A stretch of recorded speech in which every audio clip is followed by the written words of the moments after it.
C ಶಿಖಾ ರಾಜ್ಯ ಕಂಡ ಹಿರಿಯ ದಕ್ಷ IAS ಅಧಿಕಾರಿ. 2004ನೇ ಬ್ಯಾಚ್ನ ಅಧಿಕಾರಿ. ನೇರ ನಡೆ, ಮಿತ ಮಾತು, ಹಿಡಿದ ಕಾರ್ಯ ಸಾಧಿಸುವ ಛಲಗಾತಿ. ಮೈಸೂರಿನಲ್ಲಿ ಅತಿ ಹೆಚ್ಚು ದಿನ ಜಿಲ್ಲಾಧಿಕಾರಿಯಾಗಿದ್ದಾಗ ರಾಜ್ಯದ ಜನತೆಯ ಗಮನ ಸೆಳೆದವರು. ಹಲವು ದಸರಾಗಳನ್ನು ನಡೆಸಿದ ಹೆಮ್ಮೆ ಇವರದ್ದು. ಸಮಾಜ ಕಲ್ಯಾಣ ಇಲಾಖೆ ಆಯುಕ್ತರಾಗಿ, PU ಬೋರ್ಡ್ನ ನಿರ್ದೇಶಕಿಯಾಗಿ, ಬೆಸ್ಕಾಂನ MD ಆಗಿ ಹಲವು ಸುಧಾರಣೆಗಳನ್ನು ತಂದವರು. ಈಗ BMTC MD ಆಗಿ ಬೆಂಗಳೂರಿನ ಸಾರಿಗೆ ಸುಧಾರಣೆಗೆ ಕೈ ಹಾಕಿದ್ದಾರೆ. ಜನರಿಗೆ ಸುಗಮ ಸಂಚಾರಕ್ಕೆ ಅವಕಾಶ ಮಾಡುತ್ತಿದ್ದಾರೆ. ವಿದ್ಯುತ್ ಚಾಲಿತ ಸಾರಿಗೆ ವ್ಯವಸ್ಥೆ ಅವರ ಕನಸು. ಖಡಕ್ ಅಧಿಕಾರಿ ಎಂದೇ ಹೆಸರಾಗಿರುವ ಸಿ ಶಿಖಾ ಇದುವರೆಗೂ ಎಲ್ಲೂ ಯಾವ ಮಾಧ್ಯಮದಲ್ಲೂ ತಮ್ಮ ವೈಯಕ್ತಿಕ ಜೀವನದ ಬಗ್ಗೆ, ತಮ್ಮ ಜೀವನ ಪ್ರೀತಿಯ ಬಗ್ಗೆ ಮಾತನಾಡಿಲ್ಲ. ಇದೇ ಮೊದಲ ಬಾರಿಗೆ ಸಿಯಾನ್ ಚಾನೆಲ್ನೊಂದಿಗೆ ಕೇಳೇ ಸಖಿ ಅಂತ ಗೆಳತಿಯಾಗಿ ನಿಮ್ಮೊಂದಿಗೆ ಮಾತನಾಡಿದ್ದಾರೆ. ಕೇಳಿಸ್ಕೊಳ್ಳಿ, ಅವರ ಮಾತುಗಳು ನಿಮಗೂ ಸ್ಫೂರ್ತಿಯಾಗಬಹುದು.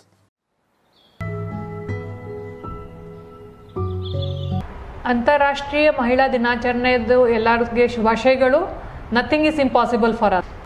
ಸಿಯಾನ್ ಚಾನೆಲ್ನ ವೀಕ್ಷಕರಿಗೆ ನಮಸ್ಕಾರ. ಮಹಿಳಾ ದಿನಾಚರಣೆಯ ಅಂಗವಾಗಿ ಹಿರಿಯ ದಕ್ಷ IAS ಮಹಿಳಾ ಅಧಿಕಾರಿ ಸಿ ಶಿಖಾ ಅವರು ನಮ್ಮೊಂದಿಗಿದ್ದಾರೆ. ಸಿ ಶಿಖಾ ಅವರು ಈ ಒಂದು ಸ್ಥಾನಕ್ಕೆ ಬರಲಿಕ್ಕೆ ಏನೆಲ್ಲ ಪ್ರಯತ್ನ ಮಾಡಿದರು, ಆ ದಾರಿನ ಹೇಗೆ ಕ್ರಮಿಸಿದ್ರು ಅನ್ನೋದನ್ನು ಇವತ್ತು ನಮ್ಮೊಂದಿಗೆ ಹಂಚ್ಕೋತಾರೆ. ಬನ್ನಿ ಅವ್ರನ್ನೇ ಕೇಳೋಣ. ನಮಸ್ಕಾರ ಮೇಡಮ್. ನಮಸ್ತೆ ಮೇಡಮ್, ಹೇಳಿ, ನೀವು ಕರ್ನಾಟಕದ ಹೊರಗಿಂದ ಬಂದವರು. ಅಲ್ಲಿ ನಿಮ್ಮ ಬಾಲ್ಯ ಹೇಗಿತ್ತು? ನಿಮ್ಮ ಜೀವನವನ್ನು ನೀವು ಮೊದಲೇ IAS ಅಧಿಕಾರಿ ಆಗಬೇಕು ಅನ್ನೋದನ್ನು ಬಾಲ್ಯದಲ್ಲೇ ನಿರ್ಧರಿಸಿದ್ರಾ? ಹೇಗೆ ನಿಮ್ಮನ್ನು ಇನ್ಸ್ಪೈರ್ ಆಗಿತ್ತು ಈ ಥರ ನೀವು ಅಧಿಕಾರಿ ಆಗಬೇಕು ಅನ್ನೋದು? ನಾನು ಹುಟ್ಟಿದ ಊರು ಮಧ್ಯಪ್ರದೇಶ ರಾಜ್ಯದ ಸಾಗರ್ ಜಿಲ್ಲೆಯಲ್ಲಿ ಹುಟ್ಟಿದ್ದೀನಿ. Date of birth is 27th May 1977. So ನನ್ನ ತಂದೆಯವರು ತಮಿಳಿಯನ್ ಆಗಿದ್ದರು. ಅವರು ಮಧ್ಯಪ್ರದೇಶ್ ಕ್ಯಾಡರ್ IPS ಆಫೀಸರ್ ಆಗಿದ್ದರು. ಹಾಗೂ ನಮ್ಮ ತಾಯಿ ಅವರು MP ರಾಜ್ಯದವರೇ. ಮಹಿಯರ್ ಅಂತ ಒಂದು ಜಿಲ್ಲೆ ಇದೆ, ಅಲ್ಲಿನವರು. ಅವರು ಹಿಂದಿ ಸ್ಪೀಕಿಂಗ್ ಆಗಿದ್ದರು ಮತ್ತು ತಂದೆ ತಮಿಳ್ ಸ್ಪೀಕಿಂಗ್ ಆಗಿದ್ದರು. ಸೊ ಬಾಲ್ಯಾವಸ್ಥೆಯಲ್ಲಿ ನಾವು ಎರಡೂ ಲ್ಯಾಂಗ್ವೇಜ್ ತುಂಬ ಪ್ರೊಫಿಷಿಯೆಂಟ್ಲಿ ಮಾತಾಡ್ಕೊಂಡೇ ಬೆಳೆದಿದ್ದು. ನನ್ನ ಮಾತೃಭಾಷೆ ಹಂಗೆ ನೋಡಿದರೆ ಹಿಂದಿ ಇದೆ, but I am very proficient in Tamil also. ಆಮೇಲೆ ನಾನು ಸ್ಕೂಲ್ಸ್ ಹೋಗಿದ್ದು ಬೇರೆ ಬೇರೆ ಕೇಂದ್ರೀಯ ವಿದ್ಯಾಲಯಗಳಲ್ಲಿ ಓದಿದ್ದೀನಿ. ಉಜ್ಜೈನ್, ಇಂದೋರ್, ಭೋಪಾಲ್, ಕಲ್ಪಾಕಂ ಈ ಥರ 4 ಬೇರೆ ಬೇರೆ ಕೇಂದ್ರೀಯ ವಿದ್ಯಾಲಯಗಳಲ್ಲಿ ನನ್ನ ಸ್ಕೂಲ್ ಎಜುಕೇಷನ್ ಆಗಿದೆ. ಅದಾದಮೇಲೆ ನಾನು NIT ಟ್ರಿಚಿದಲ್ಲಿ ಇಂಜಿನಿಯರಿಂಗ್ ಪದವಿ ಪಡ್ಕೊಂಡಿದ್ದೀನಿ ಇನ್ ಇನ್ಸ್ಟ್ರುಮೆಂಟೇಷನ್ಸ್ ಆ್ಯಂಡ್ ಕಂಟ್ರೋಲ್ ಇಂಜಿನಿಯರಿಂಗ್. ಸೊ ನಂದು ಏನು ಅಪ್ಬ್ರಿಂಗಿಂಗ್ ಆಗಿದೆ ಅದು ಮೋಸ್ಟ್ಲಿ ಈ ಥರ ಗೌರ್ಮೆಂಟ್ ಆಫೀಸರ್ಸ್ ಸರ್ಕಲ್ದಲ್ಲಿನೇ ಇರೋದ್ರಿಂದ ನನ್ನ ತಂದೆಯೇ ನಮಗೆ ತುಂಬ ಒಂದು ರೀತಿ ರೋಲ್ ಮಾಡೆಲ್ ಆಗಿದ್ದರು. ಯಾಕೆಂದರೆ ಈ ವಾಸ್ ಎನ್ IPS ಆಫೀಸರ್. ಅವ್ರು ಬೇರೆ ಬೇರೆ ಕಡೆ ತುಂಬ ಚಾಲೆಂಜಿಂಗ್ ಪೋಸ್ಟ್ ಮಾಡಿದ್ದಾರೆ. ಸೊ ಅದನ್ನು ನೋಡಿಬಿಟ್ರು ನಮಗೆ ಕೂಡ ಒಂಥರ ಇನ್ಸ್ಪಿರೇಷನ್ ಆಯಿತು ದಟ್ ನಾವು ಸಹ ಇದೇ ಥರ ಒಂದು ಪೋಸ್ಟಿಂಗ್ ಮಾಡಬೇಕು, ಇದೇ ಥರ ಒಂದು ಕೆಲಸ ಮಾಡಬೇಕು, ಜನರಿಗೂ ಅನುಕೂಲ ಆಗಬೇಕು, ಹಾಗೂ ನಮಗೆ ಸಹ ಒಂಥರ ತೃಪ್ತಿ ಸಿಗಬೇಕು. ವರ್ಕ್ ಸ್ಯಾಟಿಸ್ಫ್ಯಾಕ್ಷನ್ ಏನಿದೆ ಅದು ಅವ್ರಿಗೂ ಸಹ ನಾನು ನೋಡಿದ್ದೆ. ತುಂಬ he was very satisfied with his working culture. And ಅದೇ ಥರ ನನ್ನ ತಾಯಿ ನೋಡಿದರೆ ಅವರು ಸ್ಕೂಲ್ ಟೀಚರ್ ಆಗಿದ್ದರು. ಹಾಗೂ ಸ್ಕೂಲ್ದಲ್ಲಿ ಒಂದು ಗೌರ್ಮೆಂಟ್ ಸ್ಕೂಲ್ ಟೀಚರ್ ಆಗಿದ್ದರು. ಅವರು ವಿಶೇಷವಾಗಿ ಹಿಂದಿ ಮತ್ತು ಸಂಸ್ಕೃತ್ ಲ್ಯಾಂಗ್ವೇಜಸ್ ಅವರು ತೊಗೊಳ್ತಾ ಇದ್ದರು. ಬಟ್ ಅದು ಬಿಟ್ಟು ಕೂಡ ಅದರ್ ದೆನ್ ಸ್ಕೂಲ್ ಆಲ್ಸೋ ನಮ್ಮ ಸರ್ಕಲ್ಸ್ದಲ್ಲಿ, ನಮ್ಮ ಮನೆಯಲ್ಲಿ ಕೆಲಸ ಮಾಡೋರ ಮಕ್ಕಳಿಗೆ ಉಚಿತವಾಗಿ ಅವರು ಶಿಕ್ಷಣ ಕೊಡ್ತಾಯಿದ್ರು. ಅವ್ರದ್ದು ತುಂಬ ಹೆಲ್ಪಿಂಗ್ ನೇಚರ್ ಇತ್ತು. ತುಂಬ ಜನಕ್ಕೆ ಅವ್ರು ಹೆಲ್ಪ್ ಮಾಡಿ ಕೊಟ್ಟಿದ್ದಾರೆ. ಆ ಥರ ವಿದ್ಯೆ ಕೊಟ್ಟರೆ ಒಂಥರ ಇಂಡಿಪೆಂಡೆಂಟ್ ಜೀವನ ಲೀಡ್ ಮಾಡಲಿಕ್ಕೆ ಸಾಧ್ಯ ಇದೆ. ಅದನ್ನು ತಿಳ್ಕೊಂಡು ಅವರು ಸ್ಟಾರ್ಟಿಂಗ್ಲಿಂದ ಸುಮಾರು ಜನಕ್ಕೆ ಹೆಲ್ಪ್ ಮಾಡಿದ್ದಾರೆ. ನಾವು ಸಹ ನೋಡಿದ್ದೀವಿ. ನನ್ನ ಮನೆಯಲ್ಲಿ ನನಗೆ 2 ಅಕ್ಕಗಳು ಇದ್ದರು ಹಾಗೂ ಒಬ್ಬರು ಅಣ್ಣ ಇದ್ದರು. Unfortunately my brother expired at a very Young age. But ನಾವು 3 ಜನನೂ ನಾವು ಸಿಸ್ಟರ್ಸ್ ಆಮೇಲೆ ಇಂಜಿನಿಯರಿಂಗ್ ಮಾಡಿ ಇದೇ ಥರ ಗೌರ್ಮೆಂಟ್ ಸರ್ವಿಸಲ್ಲಿ ಬಂದಿದ್ದೀವಿ. ನಾವು 3 ಜನ ಸಹ ವಿ ಆರ್ ಗೌರ್ಮೆಂಟ್ ಆಫೀಷಿಯಲ್ಸ್. ಬೇರೆ ಬೇರೆ ವಿಭಾಗಗಳಲ್ಲಿ ಇದ್ದೀವಿ. ನೀವು 3 ಜನ ಮಕ್ಕಳು ಮೇಡಮ್. ನೀವು ಬಾಲ್ಯದಲ್ಲಿ ನೀವು ಶಿಖಾ ಮೇಡಮ್ ಅಂದರೆ ಎಲ್ರಿಗೂ ಶಿಸ್ತು, ಸ್ಟ್ರಿಕ್ಟು, ಅವ್ರು ನಗೋದೇ ಕಡಿಮೆ ಅನ್ನೋ ಥರ ಇರುತ್ತೆ. ನೀವು ಬಾಲ್ಯದಲ್ಲೂ ಹಾಗೆ ಇದ್ರಾ? ತುಂಬ ಚಿಲ್ಬುಲಿ ಆ ಥರ ಏನು ನಗ್ನಗ್ತಾ ಆ ಥರ ಇರಲಿಲ್ಲ? ಸ್ಟ್ರಿಕ್ಟು ಆಗ್ಲಿಂದನೂ? ಇವಾಗೆಲ್ಲ ಮಾಸ್ಕ್ ಹಾಕ್ಕೊಂಡ್ರೆ ನಗ್ತಾ ಇದ್ದರೆ ಕೂಡ ಯಾರಿಗೂ ಗೊತ್ತಾಗಲ್ಲ. But I am not that kind of person. ಸುಮಾರು I laugh also and tend to make others also laugh. So ಚಿಕ್ಕ ವಯಸ್ಸಿನಿಂದನೇ ನಮಗೆ ತುಂಬ ಫ್ಲೆಕ್ಸಿಬಲ್ ಅಟ್ಮಾಸ್ಫಿಯರ್ ಇತ್ತು ಮನೆಯಲ್ಲಿ. IPS ಆಫೀಸರ್ ಮಗಳು ಇದ್ದರೆ ತುಂಬ ಡಿಸಿಪ್ಲಿನ್ ವಾತಾವರಣ ಇರುತ್ತೆ, ಆ ಥರ ಏನಿಲ್ಲ. ತುಂಬ ಫ್ಲೆಕ್ಸಿಬಿಲಿಟಿ ಇತ್ತು. ಮತ್ತು ಮೋಸ್ಟ್ಲಿ ನಮಗೆಲ್ಲ ಚಿಕ್ಕ ವಯಸ್ಸಿನಿಂದಲೂ ತುಂಬ ಇಂಡಿಪೆಂಡೆನ್ಸ್ ಕೊಟ್ಟಿದ್ದರು. ನಾವು ನಮ್ಮ ಟ್ಯೂಷನ್ಸ್ಗೆ ಆಗಲಿ, ಬೇರೆ ಬೇರೆ ಸ್ಕಿಲ್ ಕ್ಲಾಸಸ್ಗೆ ಆಗಲಿ ನಾವು ಸ್ವತಃ ಸೆಲೆಕ್ಟ್ ಮಾಡಿ ಹೋಗೋದು ಒಂದು ಥರ ಸ್ಟಾರ್ಟಿಂಗ್ಲಿಂದನೇ ರೂಢಿ ಇತ್ತು.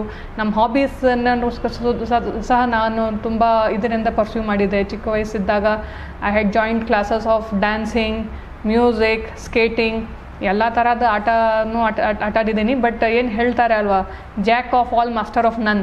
ಸೊ ಸುಮಾರು ಹಾಬೀಸ್ ಇತ್ತು, ಬಟ್ ಯಾವುದು ಫೀಲ್ಡಲ್ಲಿನೇ ನಾನು ಎಕ್ಸೆಲ್ ಮಾಡಲಿಕ್ಕೆ ಆಗಲಿಲ್ಲ. But it was a very entertaining thing. ಇವಾಗ ಕೂಡ ನನಗೆ ಮ್ಯೂಸಿಕ್ ಇದ್ದರೆ ನಾವೆಲ್ಸ್ ಓದೋದು ತುಂಬ ಇಷ್ಟ.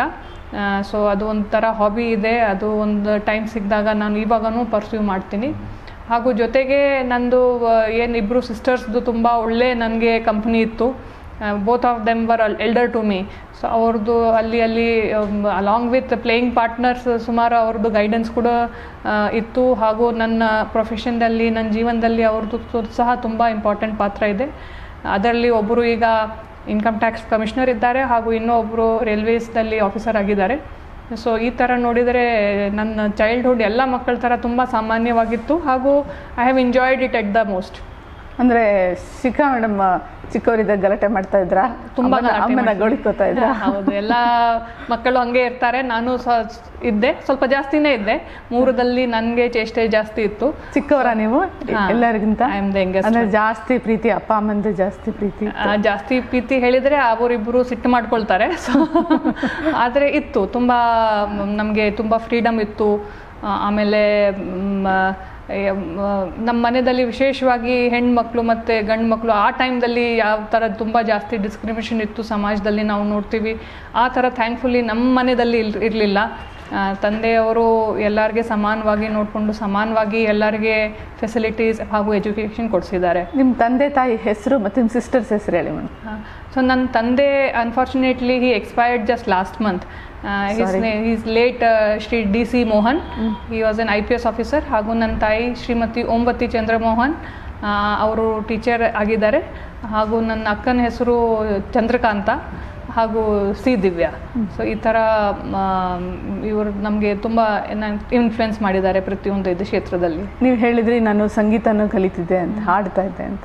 ಒಂದು ಹಾಡು ಹೇಳಿ ಮೇಡಮ್. ಹಾಡ್ತಿದ್ದೆ ಅಂತ ಇಲ್ಲ. ನನ್ನ ಪ್ಯಾಷನ್, ನನ್ನ ಹಾಬಿ ಇರೋದು ಲೈಟ್ ಮ್ಯೂಸಿಕ್ ಕೇಳಿಸ್ಕೊಳ್ಳೋದು, ಹಾಗೂ ಭಜನಾ, even classical music, western classical ಎಲ್ಲ ಥರದ್ದು ಹಾಡು ನಾನು ಕೇಳ್ತೀನಿ. ಇನ್ನೂ ಇಲ್ಲಿ ಕೂಡ ಸ್ಪೆಷಲಿ ಬ್ಯಾಂಗ್ಳೂರಲ್ಲಿ ಟ್ರಾವೆಲ್ ಟೈಮ್ ತುಂಬ ಜಾಸ್ತಿ ಇದ್ದಾಗ ನಾನು ಮೊಬೈಲ್ದಲ್ಲಿನೇ ಮತ್ತು ಒಂದು ಬ್ಲೂಟೂತ್ ಸ್ಪೀಕರ್ ಇಟ್ಕೊಂಡಿದ್ದೀನಿ. ಅದನ್ನು ಇಟ್ಕೊಂಡು I utilise this time for listening to music. ಯಾರು ನಿಮ್ಮ ಇಷ್ಟವಾದ ಗಾಯಕಿ? ನನಗೆ ಲತಾ ಮಂಗೇಶ್ಕರ್ ಅವರು ತುಂಬ ಹಾಡುಗಳು ತುಂಬ ಇಷ್ಟ. ಹಾಗೂ Kishore Kumar is my favourite singer. ಜೊತೆಗೆ ನೀವು ಹೇಳಿದ್ರಿ ನಾನು ಸ್ಕೇಟಿಂಗ್ ಮಾಡ್ತಾ ಇದ್ದೆ, ಸ್ಪೋರ್ಟ್ಸಲ್ಲೂ ಇದೆ ಅಂತ ಹೇಳಿ. ನೀವು ಈ ಸ್ಲಿಮ್ ಆಗಿರೋಕ್ಕೆ ನೀವು ಈ ಸ್ಪೋರ್ಟ್ಸ್ ಚಿಕ್ಕ ವಯಸ್ಸಿಂದ ಅಭ್ಯಾಸ ಮಾಡಿರೋದು, ಮತ್ತು ಇವಾಗಲೂ ನೀವು ಆ ಥರದ ಒಂದು ಎಕ್ಸಸೈಸ್ ಮಾಡೋದು ಆ ಥರದ್ದೆಲ್ಲ ಅಭ್ಯಾಸ ಇದೆಯಾ? ನಾನು ಚಿಕ್ಕ ವಯಸ್ಸಿನಿಂದನೇ ಸ್ಪೋರ್ಟ್ಸ್ ಕಡೆ ನನಗೆ ತುಂಬ ಇಂಟ್ರೆಸ್ಟ್ ಇದೆ. ಸ್ಕೇಟಿಂಗ್ ಜೊತೆಗೆ ಸ್ವಿಮ್ಮಿಂಗ್, ಹಾಗೂ ಇನ್ನು ಆಫ್ಟರ್ ಕಾಲೇಜ್ ನಾನು ಹಾರ್ಸ್ ರೈಡಿಂಗ್ ಸಹ ಮಾಡ್ತಿದ್ದೆ. ಇನ್ಫ್ಯಾಕ್ಟ್ ನಮ್ಮ IAS ಅಕಾಡೆಮಿನಲ್ಲಿ ನನಗೆ ಗೋಲ್ಡ್ ಮೆಡಲ್ ಪದಕ ಬಂದಿದೆ ಇನ್ ಹಾರ್ಸ್ ರೈಡಿಂಗ್. ಇವಾಗ ನಾನು more of yoga and jogging, ಈ ಎರಡು ಎಕ್ಸಸೈಸ್ ಸದ್ಯಕ್ಕೆ ಮಾಡ್ತಾ ಇದ್ದೀನಿ. ನೀವು ಹೇಳಿದ್ರಿ ಎಲ್ಲನೂ ಮಾಸ್ಟರ್ ಆಫ್ ಆಲ್, ಎಲ್ಲ Jack of all master of ನನ್ ಅಂತ ಹೇಳಿದ್ರಿ. ಆದರೆ ನೀವು ಮಾಸ್ಟರ್ ಆಗಿದ್ದು ಎಜುಕೇಷನಲ್ಲೇ ಅನಿಸುತ್ತೆ. ತುಂಬ ಎಜುಕೇಷನ್ ಬಗ್ಗೆನೇ ಗಮನ ಇಟ್ಟಿದ್ದೀರಾ ಜಾಸ್ತಿ ಚಿಕ್ಕ ವಯಸ್ಸಿಂದ? ಹೌದು, ಎಜುಕೇಷನ್ ಕಡೆ ನನಗೆ ಸ್ಟಾರ್ಟಿಂಗ್ಲಿಂದನೇ ಸುಮಾರು ಇಂಟ್ರೆಸ್ಟ್ ಇತ್ತು.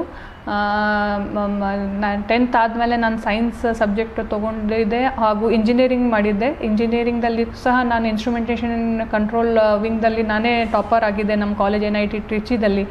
ಇನ್ಫ್ಯಾಕ್ಟ್ 5 years ಬ್ಯಾಕ್ ನನಗೆ NIT ಟ್ರಿಚಿನವರು ಯಂಗ್ ಅಚೀವರ್ಸ್ ಅವಾರ್ಡ್ ಸಹ ಕೊಟ್ಟಿದ್ದಾರೆ. ನಾನು ಮೈಸೂರು DC ಇದ್ದಾಗ ನಮಗೆ ಚೆನ್ನೈಗೆ ಕರೆದ್ಬಿಟ್ಟು ಅವಾರ್ಡ್ ಸಹ ಕೊಟ್ಟಿದ್ದಾರೆ. ಅಲ್ಲಿ ವಿಶೇಷವಾಗಿ ನಾನು ಕಾಲೇಜಲ್ಲಿ ಏನು ಹೇಳಲಿಕ್ಕೆ ಇಷ್ಟಪಡ್ತೀನಿ ಅಂದರೆ, ಅಲ್ಲಿ ನಮ್ಮದು ಹಾಸ್ಟೆಲ್ ಲೈಫ್ ಆಗಿತ್ತು.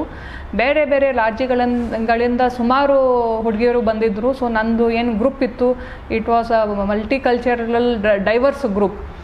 ಅಲ್ಲಿ ಸಹ ನನಗೆ ಬೇರೆ ಬೇರೆ ರಾಜ್ಯದ್ದು ಯಾವ ಥರ ಕಲ್ಚರ್ ಇದೆ, ಯಾವ ಥರ ಅವ್ರದ್ದು ಸಿಸ್ಟಮ್ಸ್ ಇದೆ, ಅದ್ರ ಬಗ್ಗೆ ಸುಮಾರು ಮಾಹಿತಿ ನನಗೂ ಸಿಕ್ತು. ಜೊತೆಗೆ ನಾವು ಇನ್ನೂ ಸಹ 20 ವರ್ಷ ಆದರೆ ಸಹ ಇನ್ನೂ ಸಹ ಟಚ್ಚಲ್ಲಿ ಇದ್ದೀವಿ. ಇನ್ಫ್ಯಾಕ್ಟ್ 2019ದಲ್ಲಿ ನಾವು 20 ಇಯರ್ಸ್ ಆಫ್ ಫ್ರೆಂಡ್ಶಿಪ್ ಸೆಲಿಬ್ರೇಟ್ ಮಾಡಲಿಕ್ಕೆ ಮಾಚು ಪಿಚ್ಚು ಇದೆ ಪೆರು, ಸೌತ್ ಅಮೆರಿಕಾದಲ್ಲಿ. ಅಲ್ಲಿಗೆ ಟ್ರೆಕ್ಕಿಂಗ್ಗಾಗಿ ನಾವು 10 ಹುಡುಗಿಯರು ನಮ್ಮ ಕಾಲೇಜ್ಲೆ ಯಾರು ನಮ್ಮ ಹಳೆ ಫ್ರೆಂಡ್ಸ್ ಇದ್ರು ನಾವೆಲ್ಲ ಸೇರಿ ಆಫ್ಟರ್ 20 ಇಯರ್ಸ್ ಗೆಟ್ ಟುಗೆದರ್ ಮಾಡಿ ಮಾಚು ಪಿಚ್ಚು ಟ್ರೆಕ್ಕಿಂಗ್ 4 nights 5 daysದು ಟ್ರೆಕ್ಕಿಂಗ್ ಮಾಡಿ ಬಂದಿದ್ದೀವಿ. ಅದು it was also a very wonderful experience. Madam, ನೀವು ಟ್ರೆಕ್ಕಿಂಗ್ ಹೋಗಿದ್ದೀರಾ ಅಂದರೆ ನನಗೆ ಆಶ್ಚರ್ಯ ಆಗ್ತಾ ಇದೆ. ನೀವು ಅಷ್ಟು ಸ್ಟ್ರಾಂಗ್ ಇದ್ದೀರಾ ಅಂತ ಹೇಳಿ. ಜೊತೆಗೆ ನೀವು ಹೇಳಿದ್ರಿ ಬೇರೆ ಬೇರೆ ಕಲ್ಚರ್ ಅಂತ. ಈಗ ನೀವು ಹೇಳಿದ್ರಿ ಮದರ್ ಬಂದು ತಮಿಳ್ನಾಡವರು ಅಲ್ಲ, ಹಿಂದಿಯವರು, ತಂದೆ ತಮಿಳ್ನಾಡವರು ಅಂತ. ಈ ಸೌತ್ ಇಂಡಿಯನ್ ಕಲ್ಚರ್ ನಿಮ್ಗೆ ಮೊದಲೇ ಎಲ್ಲ ಗೊತ್ತಿರಬಹುದಲ್ಲ ಮೇಡಮ್. ಹಾಗಾಗಿ ನೀವು ಕರ್ನಾಟಕಕ್ಕೆ ಬಂದಾಗ ಅಷ್ಟೇನು ಕಷ್ಟ ಆಗಿರಲ್ಲ ಅನಿಸುತ್ತೆ. ಆ್ಯಕ್ಚುಲಿ ನಮ್ಮ ಮನೆಯಲ್ಲಿನೇ 2 ತರಹದ ವಾತಾವರಣ ಇರೋದ್ರಿಂದ ಯಾವುದೋ ಹೊಸ ಜಾಗದಲ್ಲಿ ನಾನು ತುಂಬ ಈಸಿಲಿ ಅಡಾಪ್ಟ್ ಆಗ್ತೀನಿ. ಇಲ್ಲಿ ಕೂಡ ನನಗೆ ಯಾವುದು ಥರದ್ದು ಡಿಫ್ರೆನ್ಸ್ ಕಾಣಿಲ್ಲ. ಯಾಕೆಂದರೆ ಇಲ್ಲಿ eating habits are similar to Tamil Nadu. Idli dosa, ನಾವು ಸಹ ಉಪ್ಪಿಟ್ಟು, ಇದೆಲ್ಲ ನಮ್ಮದೇ ಥರ ಅದು ಊಟ ಇದೆ. ಸ್ವಲ್ಪ ಫುಡ್ ಹ್ಯಾಬಿಟ್ ಸ್ವಲ್ಪ ಡಿಫ್ರೆನ್ಸ್ ಇದೆ. ಯಾಕೆಂದರೆ ಇಲ್ಲಿ ರಾಗಿ, ಜೋಳ ಇದು 2 ಮೇಜರ್ ಫುಡ್ ಐಟಮ್ಸ್ ನಮ್ಮಲ್ಲಿ ಸಿಗಲ್ಲ. ಅದು ಬಿಟ್ಟರೆ ನನಗೆ ಇಲ್ಲಿ ಅಡ್ಜಸ್ಟ್ ಆಗಲಿಕ್ಕೆ ಯಾವುದೂ ಥರದ್ದು ಇಶ್ಯೂಸ್ ಕಂಡು ಬಂದಿಲ್ಲ. ನಿಮ್ಮ ಚೈಲ್ಡ್ಹುಡ್ ಫ್ರೆಂಡ್ಸ್ ಎಲ್ಲ ಈಗಲೂ ಇದ್ದಾರಾ ನಿಮ್ಮ ಪಕ್ಕದಲ್ಲಿ, ಮನೇಲಿ ಇದ್ದವರು ಥರದವರು ಈಗಲೂ ಟಚ್ಚಲ್ಲಿ ಇದ್ದಾರಾ? ಹೌದು, ನಂದು ಎಲ್ಲ ಸ್ಕೂಲಿಂದ ಹಿಡಿದು ಕಾಲೇಜ್ ಫ್ರೆಂಡ್ಸ್ ತನಕ ನನಗೆ ಟಚ್ಚಲ್ಲಿ ಇದ್ದಾರೆ. ಫಾರ್ಚುನೇಟ್ಲಿ ಅದರಲ್ಲಿ 2 ಜನ ಈಗ ಬ್ಯಾಂಗ್ಳೂರ್ದಲ್ಲಿ ಇದ್ದಾರೆ, ಸುಮಾರು ಜನ ಚೆನ್ನೈ ಮತ್ತು ಇಂದೋರ್ದಲ್ಲಿದ್ದಾರೆ. ಬಟ್ ಮ್ಯಾಕ್ಸಿಮಮ್ ಜನ IT ಬ್ಯಾಕ್ಗ್ರೌಂಡ್ ಇರೋದ್ರಿಂದ ಈಗ US ದಲ್ಲಿ ಮತ್ತು UK ದಲ್ಲಿ ಸೆಟಲ್ ಆಗಿದ್ದಾರೆ. ಬಟ್ ಈಗೆಲ್ಲ ವಾಟ್ಸಪ್ ಬಂದಮೇಲೆ ಕನೆಕ್ಟಿವಿಟಿ ತುಂಬ ಇಂಪ್ರೂವ್ ಆಗಿದೆ. ಸೊ ಸತತವಾಗಿ ನಾವು ಟಚ್ಚಲ್ಲಿ ಇರ್ತೀವಿ.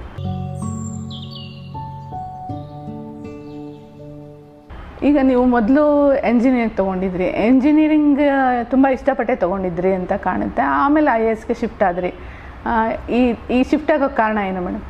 ಸೊ ಈಗ ನಾನು ಹೇಳಿದ ಹಾಗೆ ನನ್ನ ತಂದೆದು ನಾನು ಏನು ವರ್ಕ್ ಅಟ್ಮಾಸ್ಫಿಯರ್, ವರ್ಕ್ ಎನ್ವೈರ್ಮೆಂಟ್ ನೋಡಿದ್ದೀನಿ. ನನಗೆ ಸಹ ಈ ಥರ ಪಬ್ಲಿಕ್ ಸರ್ವಿಸ್ ಫೀಲ್ಡಲ್ಲಿ ಬರಬೇಕು ಅಂತ ತುಂಬ ಆಸೆ ಇತ್ತು. ಆ ನಿಟ್ಟಿನಲ್ಲಿ ಇಂಜಿನಿಯರಿಂಗ್ ಒಂದು ಸ್ಟೆಪ್ಪಿಂಗ್ ಸ್ಟೋನ್ ಇದೆ. It's a important ಜಂಕ್ಷರ್. ಯಾಕೆಂದರೆ ಗ್ರ್ಯಾಜುಯೇಷನ್ ಮಾಡುವಾಗ ಇದು ನಿಮಗೆ ಗೊತ್ತಿದ್ದ ಹಾಗೆ IAS ಎಕ್ಸಾಮ್ ಯೂಶ್ವಲಿ ತುಂಬಾ ಟಫ್ ಇರುತ್ತೆ.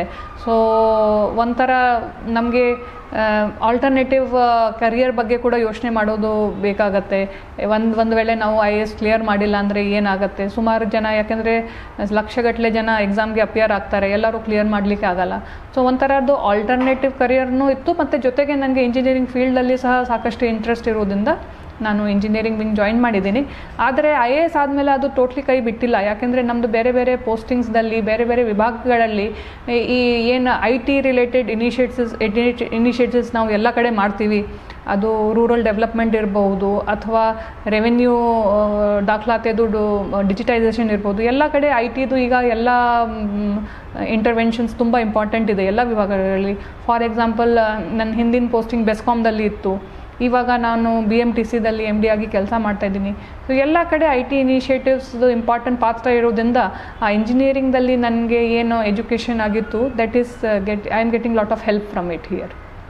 ಈಗ ನೀವು ಮೊದಲು ಪೋಸ್ಟಿಂಗ್ ಎಲ್ಲಾಗಿತ್ತು ಮೇಡಮ್? ಆ ಪೋಸ್ಟಿಂಗ್ ಆದ ಸಂದರ್ಭದಲ್ಲಿ ಅವತ್ತು ಹೊಸ ಅನುಭವಗಳು ಹೇಗಿತ್ತು? ನಿಮ್ಮ ಹೊಸ ವೃತ್ತಿಗೆ ಬಂದಾಗ ಆ ಅನುಭವಗಳು ಹೇಗಿತ್ತು? ನಂದು ಇಲ್ಲಿ ಸುಮಾರು ನಾನು ಕರ್ನಾಟಕಕ್ಕೆ ಬಂದು ಈಗ 15 ಇಯರ್ಸ್ ಕರೆಕ್ಟ್ಲಿ ಆಗಿದೆ. ಅದರಲ್ಲಿ ನನ್ನ ಫೇವ್ರೇಟ್ ಪೋಸ್ಟಿಂಗ್ ಹೇಳ್ಕೊಳ್ಳೋದಿದ್ದರೆ, ನಾನು CO ಧಾರವಾಡ ಸುಮಾರು 4.5 ಇಯರ್ಸ್ CO ಧಾರವಾಡ ಆಗಿದ್ದೆ. ಜಿಲ್ಲಾ ಪಂಚಾಯಿತಿ ಧಾರವಾಡ CO ಆಗಿದ್ದೆ ನಾನು. ಸುಮಾರು ರೂರಲ್ ಡೆವಲಪ್ಮೆಂಟ್ ಸ್ಕೀಮ್ಸ್ ನಾವು ಇಂಪ್ಲಿಮೆಂಟ್ ಮಾಡಿದ್ದೀವಿ. ಅದರಲ್ಲಿ ವಿಶೇಷವಾಗಿ ಆವಾಗ 2008ದಲ್ಲಿ ಹೊಸದಾಗಿ ನಮ್ಮ ಕರ್ನಾಟಕ ರಾಜ್ಯಕ್ಕೆ ನರೇಗಾ ಸ್ಕೀಮ್ ಅಂತ MGNREGA ಸ್ಕೀಮ್ ಬಂತು. ಅದರಲ್ಲಿ ವಿಶೇಷವಾಗಿ ನಮ್ಮ ಜಿಲ್ಲೆಯಲ್ಲಿ ತುಂಬ ಒಳ್ಳೆ ಕೆಲಸ ಆಗಿತ್ತು. ನನ್ನ ಟೀಮ್ ತುಂಬ ಚೆನ್ನಾಗಿತ್ತು. ಏನು ಡಿಸ್ಟ್ರಿಕ್ಟ್ ಲೆವೆಲ್ ಆಫೀಸರ್ಸ್ ಆಗಿದ್ದರು, horticulture, agriculture, water shed, health, education, ತುಂಬ ಒಳ್ಳೆ ಟೀಮ್ ಇತ್ತು. ಮತ್ತು ಅವ್ರ ಜೊತೆಲ್ಲ ಸೇರಿ ನಾವು ಗ್ರಾಮೀಣ ಅಭಿವೃದ್ಧಿಗಾಗಿ ಸುಮಾರು ಸ್ಕೀಮ್ಸ್ ಇಂಪ್ಲಿಮೆಂಟ್ ಮಾಡಿದ್ದೀವಿ. ಅದರಲ್ಲಿ ವಿಶೇಷವಾಗಿ ನನಗೆ ನಾರ್ತ್ ಕರ್ನಾಟಕದಲ್ಲಿ ಗ್ರಾಮಗಳಲ್ಲಿ ಯಾವ ಥರ ಜೀವನ ಶೈಲಿ ಇರುತ್ತೆ, ಯಾವ ಥರ ಅವ್ರದ್ದು ಡೈಲಿ ರುಟೀನ್ ಇರುತ್ತೆ, ಅದು ತುಂಬ ಸಮೀಪದಿಂದ ನೋಡಲಿಕ್ಕೆ ಅವಕಾಶ ಸಿಕ್ತು. ಮತ್ತು ಆ ಥರ ಗ್ರಾಮೀಣ ಪ್ರದೇಶಗಳಲ್ಲಿ ಏನು ಪೊಟೆನ್ಷಿಯಲ್ಸ್ ಇದೆ, ಏನೇನು ಸ್ಕೀಮ್ಸ್ ಇಂಪ್ಲಿಮೆಂಟ್ ಮಾಡ್ಬೋದು, ಯಾವ ಥರ ನ್ಯಾಷನಲ್ ಮತ್ತು ಸ್ಟೇಟ್ ಲೆವೆಲ್ ಸ್ಕೀಮ್ಸ್ಗೆ ಕಸ್ಟಮೈಸ್ ಮಾಡಿ ಆ ಕ್ಷೇತ್ರಕ್ಕೆ ಫೈನ್ ಟ್ಯೂನ್ ಮಾಡಿ ಇಂಪ್ಲಿಮೆಂಟ್ ಮಾಡಿದರೆ ಜನರಿಗೆ ಅನುಕೂಲ ಆಗುತ್ತೆ, ಅದು ಬಗ್ಗೆ ತುಂಬ ವಿಸ್ತಾರವಾಗಿ ವಿಶ್ಲೇಷಣೆ ಮಾಡಿ ನಾವು ಕೆಲಸ ಮಾಡಿದ್ದೀವಿ. ಆ ಕೆಲಸ ನನಗೆ ತುಂಬ ತೃಪ್ತಿ ತಂದಿದೆ. ಮತ್ತು ಆ ಕೆಲಸಕ್ಕೆ ನಮ್ಮ ಜಿಲ್ಲೆಗೆ ಪ್ರೈಮ್ ಮಿನಿಸ್ಟರ್ಸ್ ಅವಾರ್ಡ್ ಸಹ ಸಿಕ್ತು 2011ದಲ್ಲಿ. Dharwad got prime ministers award for implementation of MGNREGA. ಸುಮಾರು 30,000 ಹೆಕ್ಟೇರ್ಗೆ ನಾವು ಮ್ಯಾಂಗೋ ಪ್ಲಾಂಟೇಷನ್ ಆವಾಗ 3 ವರ್ಷದಲ್ಲಿ ಮಾಡಿದ್ದೀವಿ. ಸೊ ಈ ಎಲ್ಲಗೆ ತುಂಬ ಒಳ್ಳೆ ಕೆಲಸ ಆಗಿತ್ತು. ಅಲ್ಲಿ ನೋಡಿದರೆ ಸ್ವಲ್ಪ ನಾರ್ತ್ ಕರ್ನಾಟಕ ಜನ ಮತ್ತು ಸೌತ್ ಕರ್ನಾಟಕ ಜನದಲ್ಲಿ ಸುಮಾರು ಡಿಫ್ರೆನ್ಸ್ ಇದೆ. So it was A very nice experience in working in Dharwad. ನೀವು ಹೇಳಿದರೆ 15 ವರ್ಷ ಆಯಿತು ಕರ್ನಾಟಕಕ್ಕೆ ಬಂದು ಅಂತ ಹೇಳಿ. ನೀವು ಮತ್ತು ನಿಮ್ಮ ತಂದೆಯವ್ರ ಇನ್ಸ್ಪಿರೇಷನ್ ಇತ್ತು, ನಾವು ಸೊಸೈಟಿಗೆ ಏನಾದರೂ ಮಾಡಬೇಕು ಅಂತ ಹೇಳಿ. ಅದು ಈಗ ನಿಮಗೆ ಸ್ಯಾಟಿಸ್ಫೈಡ್ ಆಗ್ತಿದೆಯಾ? ಆ ಥರದ್ದು ಯಾವುದಾದ್ರೂ ಒಂದು ಘಟನೆಯನ್ನು ನೆನೆಸ್ಕೋಬೋದಾ ನೀವು? ಖಂಡಿತ ಸುಮಾರು ನಾವು ಮಾಡಲಿಕ್ಕೆ ಪ್ರಯತ್ನ ಮಾಡ್ತೀವಿ, ಬಟ್ ಅದು ರಿಸಲ್ಟ್ಸ್ ನೋಡಿದರೆ ಅಷ್ಟು ಬೇಗ ಕಾಣಲ್ಲ. ಬಟ್ ಒಂದು ಸ್ಯಾಟಿಸ್ಫ್ಯಾಕ್ಷನ್ ಏನಿದೆ, ನಮಗೆ ಬೇರೆ ಬೇರೆ ಫೀಲ್ಡ್ಸ್ದಲ್ಲಿ ಸುಮಾರು ಎಕ್ಸ್ಪೋಷರ್ ಸಿಗ್ತಾ ಇದೆ. ಫಾರ್ ಎಕ್ಸಾಂಪಲ್ ರೂರಲ್ ಡೆವಲಪ್ಮೆಂಟ್ ಒಂದು ಕಡೆ ಇದೆ, ಇವತ್ತು ನಾವು ಅರ್ಬನ್ ಮೊಬಿಲಿಟಿ ಸೆಕ್ಟರ್ದಲ್ಲಿ ಇದ್ದೀವಿ. ಲಾಸ್ಟ್ ಇಯರ್ ಸೇಮ್ ಟೈಮ್ ನಾನು ಎಲೆಕ್ಟ್ರಿಸಿಟಿ ಸೆಕ್ಟರ್ದಲ್ಲಿ ಇದ್ದೆ. Before that education PU board commissioner ಆಗಿ ಸಹ ನಾನು 2 ವರ್ಷ ಕೆಲಸ ಮಾಡಿದ್ದೀನಿ. ಆವಾಗೆಲ್ಲ ಪೇಪರ್ ಲೀಕ್ದು ಒಂದು ದೊಡ್ಡ ಚಾಲೆಂಜ್ ಇತ್ತು. ಈಗ ಮೋರ್ ಆರ್ ಲೆಸ್ ಅದು stable system, examination system develop ಆಗಿದೆ ಕರ್ನಾಟಕದಲ್ಲಿ. ಅದಕ್ಕಿಂತ ಮುಂಚೆ ನಾನು ರೆವೆನ್ಯೂ ಇಲಾಖೆ ಅಂದರೆ ಮೈಸೂರು DC ಆಗಿ ಸುಮಾರು 3.5 ವರ್ಷ ಕೆಲಸ ಮಾಡಿದ್ದೀನಿ. ಸೊ ವೇರಿಡ್ ಫೀಲ್ಡಲ್ಲಿ ಕೆಲಸ ಮಾಡಿರೋದ್ರಿಂದ ಖಂಡಿತ it brings lot of satisfaction. ಇದ್ರ ಜೊತೆಗೆ ನೀವು ಸ್ವಲ್ಪ ಸಮಯ ಮಾಡಿಕೊಂಡು ಕೆಲವರಿಗೆ ಟೀಚ್ ಮಾಡ್ತಾ ಇದ್ರಿ ಅಂತ ನಾನು ಕೇಳಿದ್ದೀನಿ. ನೀವು ಧಾರವಾಡದಲ್ಲಿ ಅಥವಾ ಮೈಸೂರಲ್ಲಿ ಆ ಥರ ಅಂದರೆ ನಿಮಗೆ ಈ 24 hours ಸಾಕಾಗಲ್ಲ DC ಆದಾಗ. ಈ ಸಂದರ್ಭದಲ್ಲಿ ನೀವು ಹೇಗೆ ಟೈಮ್ ಮಾಡಿಕೊಂಡು ಒಂದು ಅವ್ರಿಗೆಲ್ಲ ಹೆಲ್ಪ್ ಮಾಡಬೇಕು ಅಂತ ಯೋಚನೆ ಮಾಡಿದ್ರಿ? ಇದು ನನಗೆ ವಿಶೇಷವಾಗಿ ಐಡಿಯಾ ಬಂದಿತ್ತು ನನ್ನ ಮದರ್ಲಿಂದ. ಯಾಕೆಂದರೆ ಅವರು ಸಹ ಮನೆ ಅಕ್ಕಪಕ್ಕ ಇದ್ದ ಮಕ್ಕಳಿಗೆ ಉಚಿತವಾಗಿ ಎಜುಕೇಟ್ ಮಾಡ್ತಾಯಿದ್ರು. ಸೊ ನಾನು ಧಾರವಾಡ ಜಿಲ್ಲೆಯಲ್ಲಿ ಇದ್ದಾಗ ನಮ್ಮ ಜಿಲ್ಲಾ ಪಂಚಾಯತ್ ಕ್ಷೇತ್ರಕ್ಕೆ ವಿಭಾಗಕ್ಕೆ ಇದು ಒಂದು ಇಂಪಾರ್ಟೆಂಟ್ ಇಲಾಖೆ ಆಗಿದೆ. SC ST ವೆಲ್ಫೇರ್ ಹಾಸ್ಟೆಲ್ ಮತ್ತು BCM ವೆಲ್ಫೇರ್ ಹಾಸ್ಟೆಲ್ ನಾವು ನಡೆಸ್ತೀವಿ. ಸೊ ಅಲ್ಲಿ ಸುಮಾರು ಮಕ್ಕಳಿಗೆ IAS ಕೋಚಿಂಗ್ ಬಗ್ಗೆ IAS ಆಗಬೇಕು ಅಂತ ತುಂಬ ಮೋಟಿವೇಶನ್ ಇತ್ತು. ಆದರೆ ಯಾವ ಥರ ಕೋರ್ಸ್ ಮಾಡಬೇಕು, ಯಾವ ಥರ ಬುಕ್ಸ್ ಓದಬೇಕು, ಅದ್ರ ಬಗ್ಗೆ ಯಾವುದೂ ಗೈಡೆನ್ಸ್ ಇರಲಿಲ್ಲ. ಸೊ ನಾವು ಒಂದು ಎಫರ್ಟ್ ಮಾಡಿದ್ದೀವಿ. ಅಲ್ಲಿ ಧಾರವಾಡದಲ್ಲಿ ಯಾರ್ಯಾರು ಹಿರಿಯ ಅಧಿಕಾರಿಗಳು ಇದ್ದರು IAS ಅಥವಾ KS, ಅವ್ರದ್ದೆಲ್ಲ ಒಂದು ಟೀಮ್ ಮಾಡಿ ವೀಕೆಂಡ್ಗೆ ನಾವು ನಮ್ಮ ಹಾಸ್ಟೆಲ್ಸ್ಗೆ ಅರ್ಲಿ ಮಾರ್ನಿಂಗ್ ಹೋಗಿಬಿಟ್ಟು ಮಕ್ಕಳಿಗೆ ಈ ಥರದ್ದು ಯಾರ್ಯಾರು ಇಂಟ್ರೆಸ್ಟೆಡ್ ಇದ್ದಾರೆ ಇಂಥ ಕಾಂಪಿಟೇಟಿವ್ ಎಕ್ಸಾಮ್, KS ಇರ್ಬೋದು, IAS ಇರ್ಬೋದು, ಬ್ಯಾಂಕಿಂಗ್ ಎಕ್ಸಾಮ್ ಇರ್ಬೋದು, ಈ ಎಕ್ಸಾಮ್ಸ್ಗೆ ಯಾರ್ಯಾರು post matric students, college students interest ಇದ್ದರೆ ಅವ್ರದ್ದು ಒಂದು ಗ್ರೂಪ್ ಮಾಡಿಬಿಟ್ಟು ಒನ್ ಆಫ್ ದ ಹಾಸ್ಟೆಲ್ಸಲ್ಲಿ early morning classes we are conducting. ಅದು ಸುಮಾರು 1 ವರ್ಷ ನಾವು ನಡೆಸಿದ್ದೀವಿ. ಸುಮಾರು ಮಕ್ಕಳು ಅದರಲ್ಲಿ ಕ್ಲಿಯರ್ ಮಾಡಿದ್ದಾರೆ. ನೀವು ಹೇಳಿದ್ರಿ ನನಗೆ ಎಕ್ಸ್ಟ್ರಾ ಕ್ಲರಿಕಲ್ಲು ಇದ್ದೆ ನಾನು ಅಂತ ಹೇಳಿ. ಈಗಲೂ ಅದನ್ನು ಯಾವ್ಯಾವುದನ್ನು ಕಂಟಿನ್ಯೂ ಮಾಡ್ತಾ ಇದ್ದೀರಾ ಈಗ ನೀವು? ಎಕ್ಸ್ಟ್ರಾ ಕರಿಕ್ಯುಲರ್ದಲ್ಲಿ ನಾನು ಟ್ರೆಕ್ಕಿಂಗ್ ಕಂಟಿನ್ಯೂ ಮಾಡಿದ್ದೀನಿ. ಈಗ ನಮ್ಮ ಬೆಂಗಳೂರು ಅಕ್ಕಪಕ್ಕ ಏನೇನು ಪ್ಲೇಸಸ್ ಇದೆ, ಟ್ರೆಕ್ಕಿಂಗ್ ಸೈಟ್ಸ್ ಇದೆ, ನಂದಿ ಹಿಲ್ಸ್ ಇರ್ಬೋದು, ಸಾವಿನದುರ್ಗ ಇರ್ಬೋದು, ಎಲ್ಲ ಕಡೆ ನಾನು ಟ್ರೆಕ್ ಮಾಡಿದ್ದೀನಿ. ಅದು ಬಿಟ್ಟರೆ ನನಗೆ ಯೋಗ ತುಂಬ ಇಷ್ಟ. ಸೊ ನಾನು ಅರ್ಲಿ ಮಾರ್ನಿಂಗ್ ಯೋಗ ಪ್ರಾಕ್ಟೀಸ್ ಸಹ ಕಂಟಿನ್ಯೂ ಮಾಡಿದ್ದೀನಿ. ಈಗ ನಾವು ನೋಡಿದಾಗ PU ಇದ್ದಾಗ ನೀವು ಆಫೀಸರ್ ಆಗಿ ಬೆಳಗ್ಗೆ 4 ಗಂಟೆಗೆ ಫೀಲ್ಡಿಗೆ ಇಳಿಬೇಕಾಗಿತ್ತು. ಅಂಥ ಸಂದರ್ಭದಲ್ಲಿ ಮನೆ ಮತ್ತು ಆಫೀಸ್ ಹೇಗೆ ನಿರ್ವಹಣೆ ಮಾಡ್ತಾಯಿದ್ರಿ? ಸೊ ನನಗೆ ಅನಿಸುತ್ತೆ ಮಹಿಳೆಯರಿಗೆ ಎಸ್ಪೆಷಲಿ ಡಬಲ್ ಜವಾಬ್ದಾರಿ ಯಾವಾಗಲೂ ಇದ್ದೇ ಇರುತ್ತೆ. ನಾವು ಕೆಲಸಕ್ಕೆ ಆಡ್ ಟೈಮ್ಸ್ದಲ್ಲಿ ಹೊರಟುವಾಗ, ಇದು PU ಎಕ್ಸಾಮ್ಸ್ ಇರ್ಬೋದು, ಆವಾಗ ನಾನು 4 o'clock ಹೊರಡ್ತಾ ಇದ್ದೆ. ಅಥವಾ ಮೈಸೂರು ದಸರಾ ಇರ್ಬೋದು, ಆವಾಗ ನಾನು 4 o'clock ಮನೆಗೆ ಬರ್ತಿದ್ದೆ. ಅಥವಾ ಎಲೆಕ್ಷನ್ ಸಂದರ್ಭದಲ್ಲಿ. ಸೊ ಇದರಲ್ಲಿ ನಮ್ಮ ಸರ್ವಿಸ್ದಲ್ಲಿ ಏನು ಟೈಮಿಂಗ್ ಫಿಕ್ಸ್ಡ್ ಇರಲ್ಲ. ಆ ಸಂದರ್ಭದಲ್ಲಿ ಸ್ವಲ್ಪ ನನ್ನ ಏನು ಅಂದ್ಕೊಂಡಿದ್ದೀನಿ ದಟ್ ಸ್ಪೌಸ್ದು ಸಪೋರ್ಟ್ ತುಂಬ ಇಂಪಾರ್ಟೆಂಟ್ ಇದೆ. ಹಾಗೂ ಜೊತೆಗೆ ನಮ್ಮದು ಏನು ಇತರೆ ಸಪೋರ್ಟ್ ಸಿಸ್ಟಮ್ ಇದೆ ಅದೂ ತುಂಬ ಇಂಪಾರ್ಟೆಂಟ್ ಇದೆ. ನನ್ನ ಮಕ್ಕಳು ಚಿಕ್ಕ ವಯಸ್ಸಿದ್ದಾಗ ನನ್ನ ಅತ್ತೆ ನನಗೆ ತುಂಬ ಸಪೋರ್ಟ್ ಮಾಡ್ತಿದ್ರು. ಅವ್ರು ಬಂದು ನನ್ನ ಜಿಲ್ಲೆಯಲ್ಲಿ ನನ್ನ ಜೊತೆಗೆ ಇದ್ದಾಗ ನನಗೆ ಟೈಮ್ದು ರೆಸ್ಟ್ರಿಕ್ಷನ್ ಅಥವಾ ಒತ್ತಡ ಸುಮಾರು ಗೊತ್ತಾಗ್ತಿರ್ಲಿಲ್ಲ. ಜೊತೆಗೆ ನನ್ನ ತಾಯಿ ಸಹ ಆ ಟೈಮ್ದಲ್ಲಿ ನನಗೆ ತುಂಬ ಹೆಲ್ಪ್ ಮಾಡಿ ಕೊಟ್ಟಿದ್ದಾರೆ. ಇತ್ತೀಚೆಗೆ ಮಕ್ಕಳು ಸ್ವಲ್ಪ ದೊಡ್ಡವರಾದಮೇಲೆ ಕೂಡ same type of support continue ಆಗಿದೆ. ಸೊ ಆ ಥರ ವರ್ಕಿಂಗ್ ಲೇಡೀಸ್ಗೆ ಡಬಲ್ ಜವಾಬ್ದಾರಿ ಇದ್ದಾಗ ಅಷ್ಟೇ ಸ್ಟ್ರಾಂಗ್ ಸಪೋರ್ಟ್ ಸಿಸ್ಟಮ್ ತುಂಬ ಇಂಪಾರ್ಟೆಂಟ್ ಇದೆ.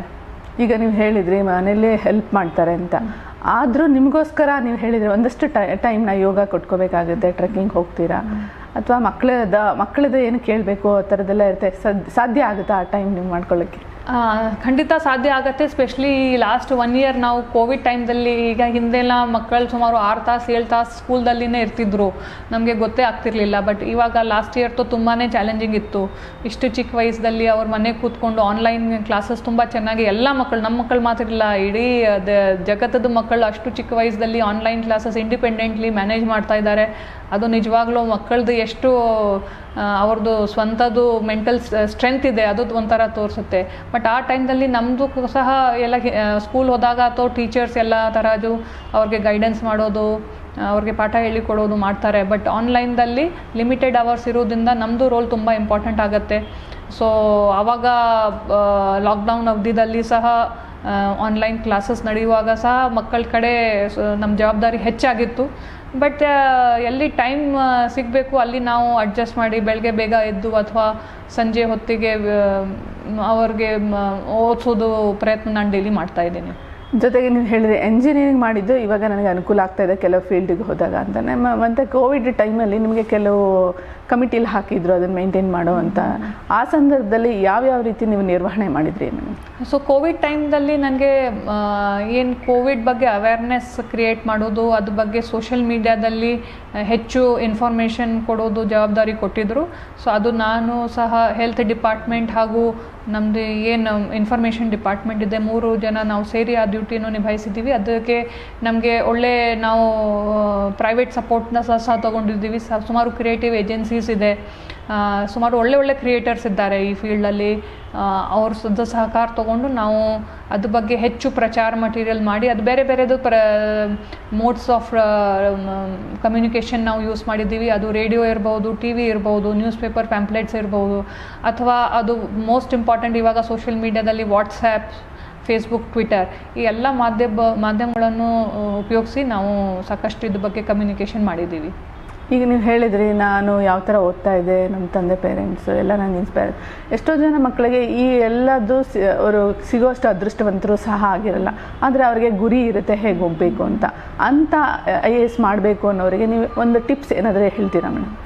ಸೊ ನೀವು ಕರೆಕ್ಟ್ಲಿ ಹೇಳಿದಿರಿ, ಎಲ್ಲರಿಗೆ ಆ ಥರದ್ದು ಫೆಸಿಲಿಟಿ ಸಿಗಲ್ಲ. ಆದರೆ ನಾವು ನೋಡ್ತಾ ಇದ್ದೀವಿ ಸುಮಾರು ಮಕ್ಕಳು ಯಾರಿಗೆ ಬೇಸಿಕ್ ಎಜುಕೇಷನ್, ಫಾರ್ಮಲ್ ಎಜುಕೇಷನ್ ಸಹ ಸಿಕ್ಕಿರಲ್ಲ, ಅಂಥ ಮಕ್ಕಳು ಕೂಡ ಇವತ್ತಿನಿಗೆ IAS ಕ್ಲಿಯರ್ ಮಾಡ್ತಾ ಇದ್ದಾರೆ. So where there is determination, there is certainly wherever there is hard work there is certainly a way. So ನಂದು ಅವ್ರಿಗೆ ಏನು ಗೈಡೆನ್ಸ್ ಹೇಳ್ಕೊಡ್ಲಿಕ್ಕೆ ಇಷ್ಟಪಡ್ತಾ ಇದ್ದೀನಿ, ದಟ್ ಫಸ್ಟ್ ಅವ್ರದ್ದು ಬೆಂಟ್ ಆಫ್ ಮೈಂಡ್ ನೋಡಬೇಕು. ಯಾವ ಫೀಲ್ಡಲ್ಲಿ ಅವ್ರಿಗೆ ಒಂಥರದ್ದು ಖುಷಿ ಬರುತ್ತೆ, ಎಕ್ಸೈಟ್ಮೆಂಟ್ ಇರುತ್ತೆ, ಅಂಥ ಫೀಲ್ಡ್ ಚೂಸ್ ಮಾಡಿದ್ಮೇಲೆ ಅದಕ್ಕೋಸ್ಕರ ಎಲ್ಲ ಥರದ ಎಫರ್ಟ್ಸ್ ಮಾಡ್ಬೋದು. ಸೊ ಅದು ಸ್ಟಾರ್ಟಿಂಗ್ದಲ್ಲಿ IAS ಬಗ್ಗೆ ವಿಶೇಷವಾಗಿ ಹೇಳಿದರೆ ನ್ಯೂಸ್ ಪೇಪರ್ ಓದೋದು ಹಾಗೂ ಮ್ಯಾಗ್ಝಿನ್ಸ್ ಓದೋದು ಒಂದು ರೂಢಿ ಮಾಡ್ಕೋಬೇಕು. ಯಾಕೆಂದರೆ IAS ಎಕ್ಸಾಮ್ ತುಂಬಾ ಕರೆಂಟ್ ಅಫೇರ್ಸ್ ಓರಿಯೆಂಟೆಡ್ ಇದೆ. ಸೊ ಎಲ್ಲ ಕರೆಂಟ್ ಅಫೇರ್ಸ್ಲಿಂದನೇ ಡಿರೈವ್ ಆಗೋದು ಒಂಥರ ಕ್ವಶನ್ ಪ್ಯಾಟರ್ನ್ ಇದು. ಸೊ ಕರೆಂಟ್ ಅಫೇರ್ಸ್ಗೆ ಒಂದೇ ಒಳ್ಳೆ ದಾರಿ ಇರೋದು that news paper and latest magazines. ಇವಾಗ ಇಂಟರ್ನೆಟ್ದಲ್ಲಿ ಸಹ ಎಲ್ಲ ಇಶ್ಯೂಸ್ ಬಗ್ಗೆ ಡೀಟೇಲ್ಡ್ ಮಾಹಿತಿ ಒಬ್ಬರು ನೋಡ್ಬೋದು. But at the same time ಏನು ರಿಲೆವೆಂಟ್ ಇದೆ ಅಷ್ಟೇ ಓದಬೇಕು. ಯಾಕೆಂದರೆ ನಮಗೆ ಲಿಮಿಟೆಡ್ ಟೈಮ್ದಲ್ಲಿ ನಾವು ಮ್ಯಾಕ್ಸಿಮಮ್ ಟಾಪಿಕ್ಸ್ ಕವರ್ ಆಗಬೇಕು. ಎರಡನೇದು ಅವ್ರು ಯಾವ ಸಬ್ಜೆಕ್ಟ್ ಚೂಸ್ ಮಾಡಬೇಕು ಅದನ್ನು ಒಂದು ಇಂಪಾರ್ಟೆಂಟ್ ಇರುತ್ತೆ. ಸೊ ಇವಾಗ ಒಂದು ವೇಳೆ ಆರ್ಟ್ಸ್ ಫೀಲ್ಡ್ ಮಾಡಿದರೆ ಅದಕ್ಕೆ ಒಂದು ಲೈನ್ ಆಫ್ ಸಬ್ಜೆಕ್ಟ್ಸ್ ಇದೆ, ಅಥವಾ ಟೆಕ್ನಿಕಲ್ ಸಬ್ಜೆಕ್ಟ್ ಮಾಡಿದರೆ ಅದಕ್ಕೂ ಒಂದು ಲೈನ್ ಆಫ್ ಸಬ್ಜೆಕ್ಟ್ಸ್ ಇದೆ. ಸೊ ಅದನ್ನು ನೋಡಿಬಿಟ್ಟು ಅವ್ರು ಸೆಲೆಕ್ಟ್ ಮಾಡಬೇಕು. ಒಂದು ಸತಿ ಅವ್ರು ಸಬ್ಜೆಕ್ಟ್ ಸೆಲೆಕ್ಟ್ ಆದರೆ ಅವರು ಬೇರೆ ಇದು ಮುಖಾಂತರ if one can not attend the formal class, like minded ಪೀಪಲ್ದು ಗ್ರೂಪ್ ಇದ್ದರೆ ಒಂದು ಟಾಪಿಕ್ ಅವ್ರು ಎಲ್ಲರೂ ಪ್ರಿಪೇರ್ ಮಾಡಿದರೆ ಅದು ಇನ್ಫಾರ್ಮೇಷನ್ ಶೇರಿಂಗ್ಗೆ, ನಾಲೆಡ್ಜ್ ಶೇರಿಂಗ್ಗೆ ಅನುಕೂಲ ಆಗುತ್ತೆ. C1 ಚಾನೆಲ್ಗೆ ನನ್ನ ಶುಭಾಶಯಗಳು. ದಯವಿಟ್ಟು ಸಬ್ಸ್ಕ್ರೈಬ್ ಆಗಿ. ಈಗ ನೀವು ಹೇಳಿದ್ರಿ ಈ ಒಂದು ಜಾಬ್ ಡ್ರೀಮ್ ಜಾಬ್ ನಿಮಗೆ ಇದು ಬಂದಿದ್ದೀರಾ, ಎಷ್ಟೋ ಸರಿ ಸವಾಲುಗಳು ಎದುರಾಗ್ತವೆ. ಅಂದ್ಕೊಂಡಿದ್ದು ಒಂದೇ ಸರಿ ಆಗೋಲ್ಲ. ಎಷ್ಟೋ ನಾವು ನಿಮಗಿಂತ ಹಿರಿಯ ಅಧಿಕಾರಿಗಳಿರ್ಬೋದು, ಸರ್ಕಾರನ ಕನ್ವಿನ್ಸ್ ಮಾಡಿಸ್ಬೇಕಾಗುತ್ತೆ. ಅಂಥ ಚಾಲೆಂಜ್ಗಳು ಬಂದಾಗ ನೀವು ಯಾವ ರೀತಿ ಒಂದು ಡಿಸಿಷನ್ ಮೇಕಿಂಗ್ ಮಾಡ್ತೀರಾ ಅಥವಾ ತಾಳ್ಮೆ ಹೇಗೆ ವಹಿಸ್ತೀರಾ? ಇದರಲ್ಲಿ ಫಸ್ಟ್ ಆಫ್ ಆಲ್ ನಾವು ಏನು ಅರ್ಥ ಮಾಡ್ಕೋಬೇಕು ದಟ್ ಪ್ರತಿ ಸಲ ನಮ್ಮದು ಡಿಸಿಷನ್ಸೇ ಸ್ಟ್ಯಾಂಡ್ ಆಗಲ್ಲ. ಫಸ್ಟ್ ಆಫ್ ಆಲ್ ನಾವು ಸ್ವತಃ what is correct and what is wrong ಅಂತ ಫಸ್ಟ್ ಡಿಸೈಡ್ ಮಾಡ್ಕೋಬೇಕು.